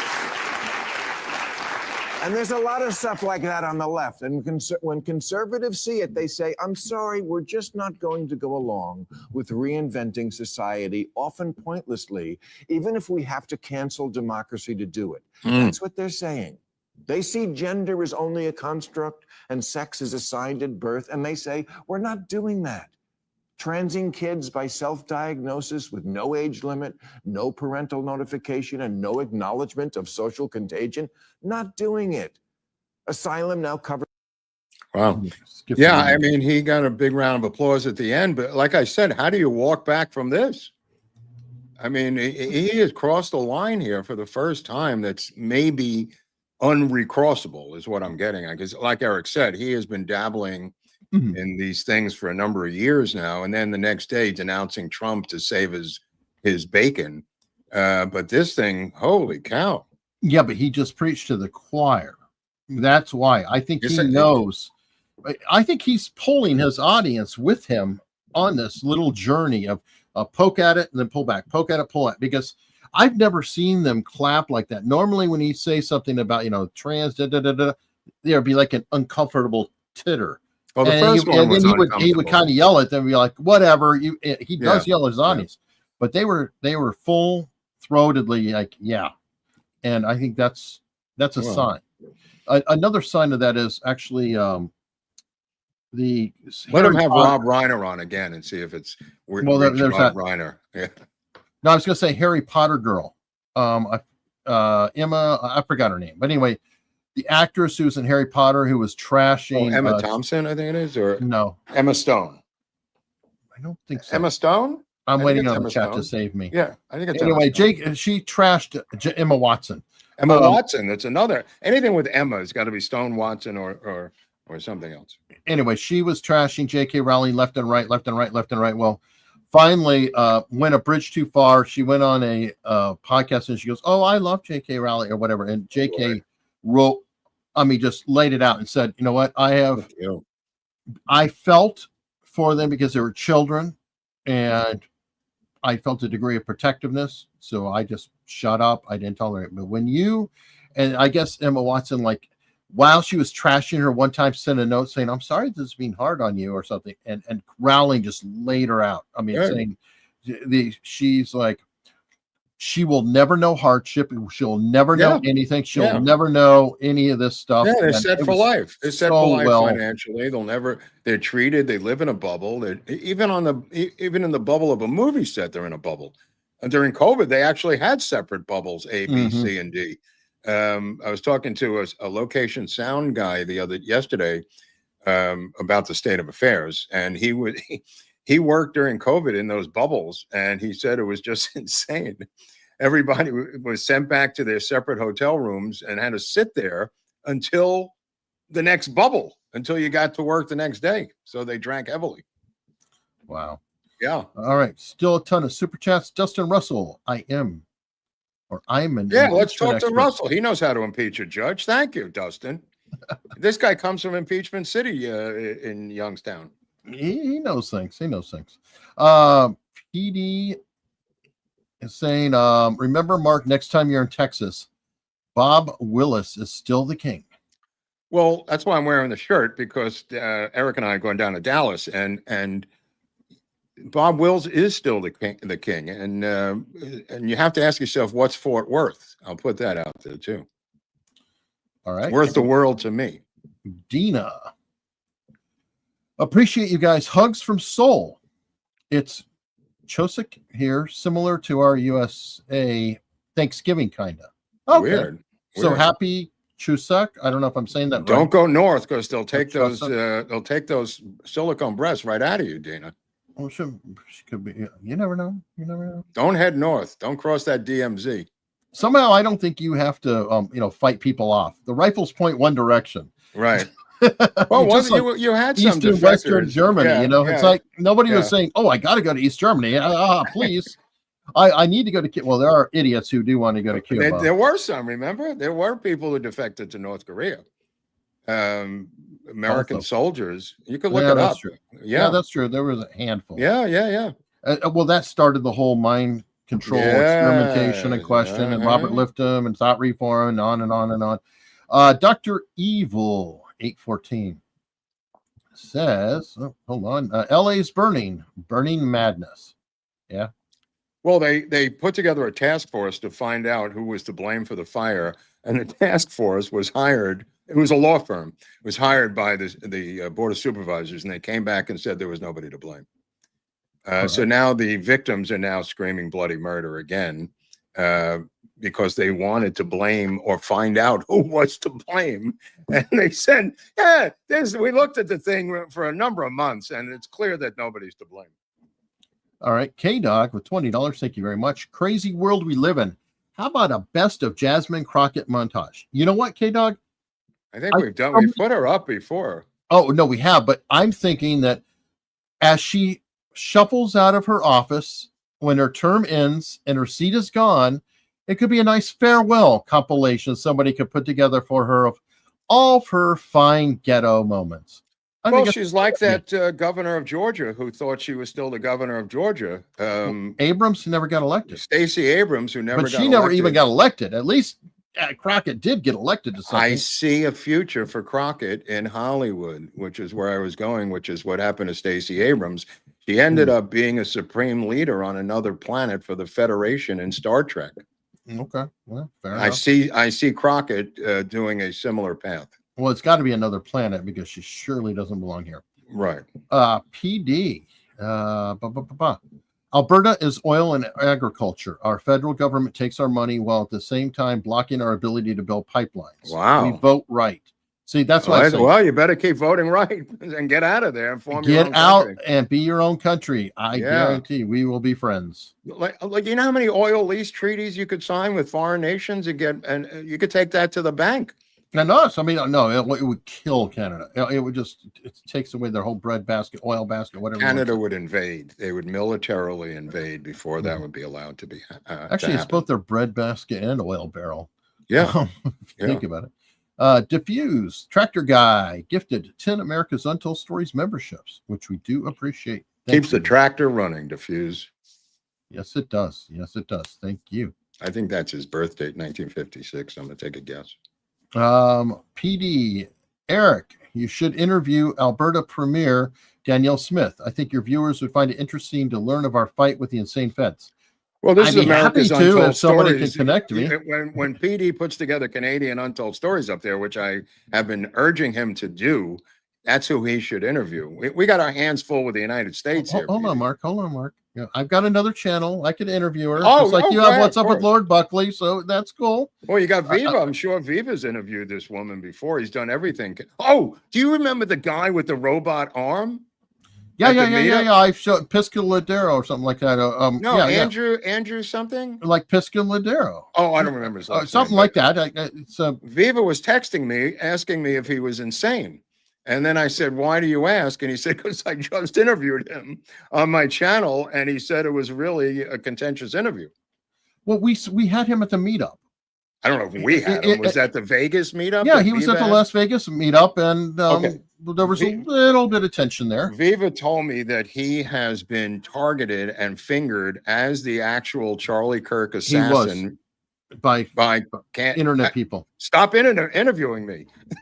No, by Candace Owens is what Viva said. And others. Yeah. Okay. No, he was early on. I don't know anything about it. DC Drano, I think, also put up a thing on him. I thought he shared it with you. Say, do you remember him? No, I don't. Viva asked me yesterday about it. Anyway, yeah. No, he got unfairly. He's the Dr. Strangelove of the internet. Well, no, it's really kind of screwed because they were saying, look at this guy, and they had footage of him like going away, and they were saying he's wearing gloves in the middle of he has the summer and all. It's artificial like robotic the hand. dude has a prosthetic hand. Yeah. So I they didn't know got that it was the pretty guy they wrong. were referring to. He was a nice guy. I didn't mind the guy. He's Yeah, a little he's- wacko, but he survived. We mean it. that lovingly. Hi, Andrew. I think he watches the show. So Yeah, I don't mind Andrew at all. I'm just saying I hate to see him targeted as the killer of Charlie Kirk. That's another crazy Candace Owens thing that affects people's lives. No, I agree. It wasn't just her though. DC Drano did pull his down. I think it was DC Drano. It was somebody like that. You keep saying DC Drano. I don't know who DC Drano is, but I know who It's Candace Owens it's a is. very large Twitter account. I think he has 1 million followers. That's pretty good. Okay. All right, American Dreamer. Mark, do you know Billy Bush? Heard his podcast? I don't know him. I've never heard his. I know who he is, but I've never heard him. I don't know him. No. He's grabbed by the P word, Billy, right? Yeah, I don't know. That was when Trump was with him, I think. He just seemed like an entertainment talking head. Yeah, he is Right? related, I believe. Oh no, he is a cousin, absolutely. But anyway, let's see. Diffuse 56. Just wanted to tell Mark how much I enjoyed that Andy Kaufman episode. Yeah, thanks. Thank It you. was a lot of weirdness in that episode because Kaufman was a weird guy, and I hope I explained it as well as I could. It's a very complicated situation. Somebody said it was like a boy who cried wolf, but he really wasn't crying wolf. He got cancer, but then a couple of years before, he told people he was going to fake his own death, Eric. And it's fairly well documented. Especially my friend David, who wrote for Eddie Murphy, told a couple of people that he was going to fake his own death. And that's why people didn't believe he died. It was because that he had told a handful of people, but they were prominent people, that he was going to fake his own death. Well, also, wasn't that of the time? I apologize. Sorry. Wasn't that of the time when you had, like obviously the Elvis sightings everywhere? The and then Elvis thing Jim kinda Morrison triggered it. lives, and No, so that it was a little later. But there was a guy named Alan Abel who was famous in New York. Alan Abel was a hoaxer. He was the precursor to Andy Kaufman. Alex Abel did so many hoaxes in New York. This is in the 50s, way before Andy Kaufman. He faked his own death and got a huge obituary in the New York Times. And this enamored Kaufman, and he found Alan Abel and befriended him to learn how he did it. This is 3 years before he died. So there's a lot of smoke and there's a lot of, truth to the idea. And now he did get cancer. He did go get psychic surgery in the Philippines, which he filmed. And it's hard to watch that phony surgery they do when they're squishing blood on you, Eric. And they take like chicken gizzards, like they're pulling it out of you, and it's obviously not coming out of you. But he even did that part, Kaufman, at the very end. It's a weird story. I mean, I knew his brother. His brother was in school with me at the National Improvisation Theater. I remember the night he left to go to the Philippines to be with his brother, left class and told me why he was going there. And I think that was in 1984. All right. Wow. Yeah. It's a weird story. Scott H. A street peace worker was gunned down in San Francisco by a druggie in front of the library. I knew that. Dami wants them in New York City to replace cops. We have them in LA. And I predicted this would happen in LA. It happened in San Francisco first. It will happen here as well. These are social workers, Eric. They have different names. Here, they're called street ambassadors. And they ride on the train. And when somebody's stabbing them on the train, they run to the other side of the train.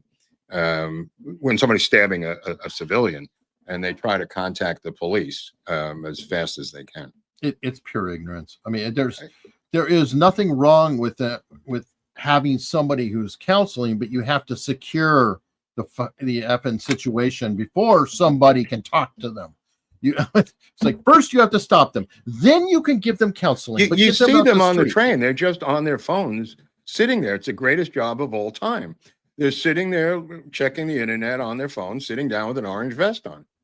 You know, I mean, it's like a great gimme. It replaces the old corrupt Tammany Hall jobs. These are given to the friends of the Democrats who are in power and their children and their people that they like. Patronage? Patronage, yeah, it's a patronage job. Yeah. I was trying to remember that word the other day. Sorry. Yeah. Blitzen. What is keeping you guys from going to What's Up with Lord Buckley and subscribing? Come on, get on. Later, Wednesday, we're doing an obscure comic named Billy Crystal. And I guarantee you don't know the secret life of Billy Crystal. Let me put it that way. And it's similar. They were contemporaries, him and Kaufman. But there's more to Billy Crystal than you know. And you foreshadowed a little of that with Carlin too, right? Yeah, they're all kind of connected. It's kind of weird because a lot of the gatekeepers are coming out of the woods demanding access to the show now. Like Kinnison's brother wants to come on and set the record straight. And I said to someone, we don't do family members of dead comics. I'm sorry. That's not why. But if Billy Crystal wants to come on and set the record straight, you might let him. Well, he's a Yankee fan, and we're going to hopefully play the Yankees in the World Series again. The Yankees will have to go to Toronto first, and my Toronto fans are contacting me, hoping it's a Toronto Dodgers World Series. I don't think that's going to happen, but I'll accept it. I'd like to get back to Yankee Stadium and beat them again, which would be much more fun. Okay. But I have to get through Philadelphia first, so there's a lot there. All right, Diffuse 56. The like ratio is abysmal. Yeah, what's the deal with the like ratio, Eric? What does that mean? I don't know. It's tough. It's free. It's one click. I mean, no. I mean, does it help? It does help. Okay. It does help. Subscribes obviously help. I know, but it's a big. How much are they blocking us at 130,000 for a year? Oh well, I don't know. We made it to 100,000, and we didn't cover the YouTube settlement with Trump, did we? The financial settlement. Yeah, we did. We did. Okay. He also said that he's giving the amount of tariff money that they're now considering as one-time checks is now up to $2,000. Possible. Yeah. Right. Yeah. I know you're opposed to it, but he. Well, I'm kind of like, there's so many damn things we could do with it. It's such a great stimulant for the economy, though. It's such a. I mean, and people really need the money, Eric. I mean, for groceries and stuff. It's hard to look a gift horse in the mouth, when people are suffering so much. I get it. I'm just kind of like. I mean, this tariff thing has been an incredible windfall, despite. I couldn't believe how many naysayers there were to the tariff program. And now he's just showing them the numbers, and it's insane. I mean, how much money it's brought into this fund that he wants to create now. Well, I think that part of the issue with the tariffs, and I suffered this. My stance always was, I really don't know that much about it. Generally speaking, in economics, free market, they're seen as bad, or they have been. So, Except everyone has a tariff on us on the other side. Oh, I know, I know that. Yeah. But I'm just saying that I'm just kind of. I think a lot of people are used to the status quo. I mean, it's been since McKinley when we were really a tariff-loving country. Well, this guy's anti-status quo, right? I know that, and that's why I was of the stance of let me see how it plays out, because I don't understand it well enough to. Well, the reason I'm see. bringing it up is because this town here is rollicking right now and rocking over the news that Trump has issued a 100% tariff on foreign-made films, and they are losing their shit here, and it's fun to watch. He wants to make Hollywood great again, despite their own temper tantrums. This is one of the great battles of all time. He is determined to fix one of the biggest messes in the country and make it into an American industry again. And his first step was to appoint those ambassadors, John Voight, Stallone, and Mel Gibson. The second move, they issued a report, went to him, and blah, blah, blah. The unions kind of backed it up.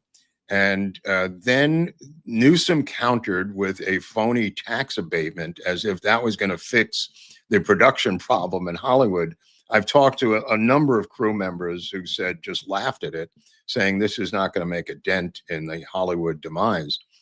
However, this new move by Trump, the 100% tariff on foreign films, is really scaring the shit out of them. There's 50 other states they can go to film. I mean, if they're that concerned, if they want to, if they want to dump on their own city and not do anything, then that's fine. You know, other states will stand by. Georgia's at the ready. New Mexico, as we all know, is at the ready. So, you know, I mean, there's options. So we can make movies great again in America. Yeah. It doesn't have to be Hollywood great again. It could be American films great again. Well, they are looking for ways around this thing, and they're looking to Newsom to help them. But there is this tariff is going to start coming down immediately. And I think that's a perfect tariff. I mean, because that's not like there's no, it's an incentive. It's entertainment though. It's not like going back and forth where we do have a genuine problem with soybeans when China doesn't buy our soybeans as a counterpoint because that's a farming thing. Entertainment is like, why can't we make that here? It's intangible. So I don't know. Well, they've been going to socialist countries to offset the pension and health for their crew using the socialism, medical socialism of countries like Ireland and the UK and Scotland most recently. Those are the three main countries they've been using lately. Canada was the original traditional one. Australia is still being used for the same reason. Canada's still being used, I think, isn't it? Right, but it's gotten too expensive to use Canada. And keep in mind, they insist on putting high percentages of Canadians onto the crew. So now you're paying Canadians and you can't bring your own people. This guy, Costa Rica is a big one now, and they've got crew down in Costa Rica, but they have to live in these rat-infested hotels. So they're not happy about that, they're telling me. And by the way, good for Canada. I think that's smart that they say, yeah, you want to come here? You use our people. Oh, they all do it. They all So do it. good They on all them. have different percentages, but the percentage in Canada has grown. From what I understand, Vancouver was one of the biggest original destinations, but now it's the UK and the United Kingdom and the Scotland and Ireland. Well, as long as they don't want white characters. Well, they have plenty of it. It's going to be a problem. Anyway, sorry. Excidius. Bob Will's partner bankrupted him in Dallas early 50s. They turned it over to Jack Ruby to run. Well, that's a mixed bag there because his band was so enormous, Bob Wills, that he really couldn't sustain it. My father himself was a big band drummer and had when rock and roll came in, the clubs downsized and they went with smaller rock and roll units in New York and in Texas. My dad was in a big band as a drummer and he had to go into a jazz trio to play in these clubs. So there's more to the Bob Wills story economically than that. All right, Starch Manny is quite the comment here. How does the small government party cheer our troops in American streets, suppression of free speech, and ICE literally ripping kids from their bedrooms at night? Is this guy kidding me? And throwing 80-year-old biz owner down. I don't know. Where is that happening? You have to tell us. I mean, what is this? Some HBO dystopian miniseries you're talking about, or actual? It's an obvious reframing. I don't know if he's being. Maybe it's a joke. It could be. It could be a troll. It could be serious. That is actually an argument that is made. I'll tell by you some something people. right now. Mark Cuban makes a cameo appearance in Shane Black's movie. Really, as a victim? I'm not going to tell you anything more about it. Right, I'm just telling you, look for Mark Cuban in Play Dirty. I don't know why you're telling me that. Reminded me of another movie and another cameo of somebody playing somebody else. Yeah, that's why I did it. Yeah. Well, no. I was thinking of Andy Kaufman. Famously, Jim Carrey played Andy Kaufman in Man on the Moon. Yeah. Jim Carrey played an Axl Rose character in Clint Eastwood's The Deadpool, which is a Dirty Harry movie, with the song Welcome to the Jungle. So Jim Carrey was the rock star in that movie. I thought you were going to say Donald Trump being in Home Alone 2. Well, there is that got cut out by a lot of people. An industrialist similar to Mark Cuban. That's true. I don't know. I was just thinking of your Kaufman. Sorry, I just went a different path. Yeah. Diffuse 56. It's 1953. I was looking at the tractor, bro. I thought the tractor was 1956. I was close. Sorry. But you must have been 3 years old when you got the tractor from your dad. And you've kept it up since then. Very good. Outstanding work. Dustin Russell. Oasis concert at the Rose Bowl was awesome. So I think Viva's daughter went. Well, Dustin is such a big Oasis fan. He went to England to see them, and then he went to the Rose Bowl to see them. Okay, so he'll see them anywhere, but as long as it's not close to Ohio. Viva wanted me to go with him as his date to the Rose Bowl to see Oasis, and I couldn't. I was going out of town on vacation, but I'm glad that Dustin caught Oasis and I didn't. All right. Wow, this is very generous from George Orwell, $50. Thank you so much. Thank you for your recommendation of Chokeholds on your show on Tuesday. I've bought it and I'm reading it now. It's a good book. Yeah, I mean, it's a book that is extremely well researched, and like I said, a kind of a cliff notes of the assassination, because it's easily digestible into these chokeholds, these points of what I call Achilles' heels in my vernacular of things that are inexplicable and easily explain the faults in the Warren Commission in one book. All right, well, and that wraps up the super chats. I'm going to very quickly check and make sure nobody snuck in on Rumble. I don't see anything. It's very hard to keep track of it there. But we are going to be heading over to locals, and very soon in locals, if you want to become a member, you can be a member for free. If you want to pay us support, there's a 5-part Oswald series and soon to be released, truthfully soon to be released, the LBJ audio drama. It's going through final checks, etc. at this point. I hope to see all of you there. And on locals, we can talk about whatever we want. So we'll see you there momentarily. Okay.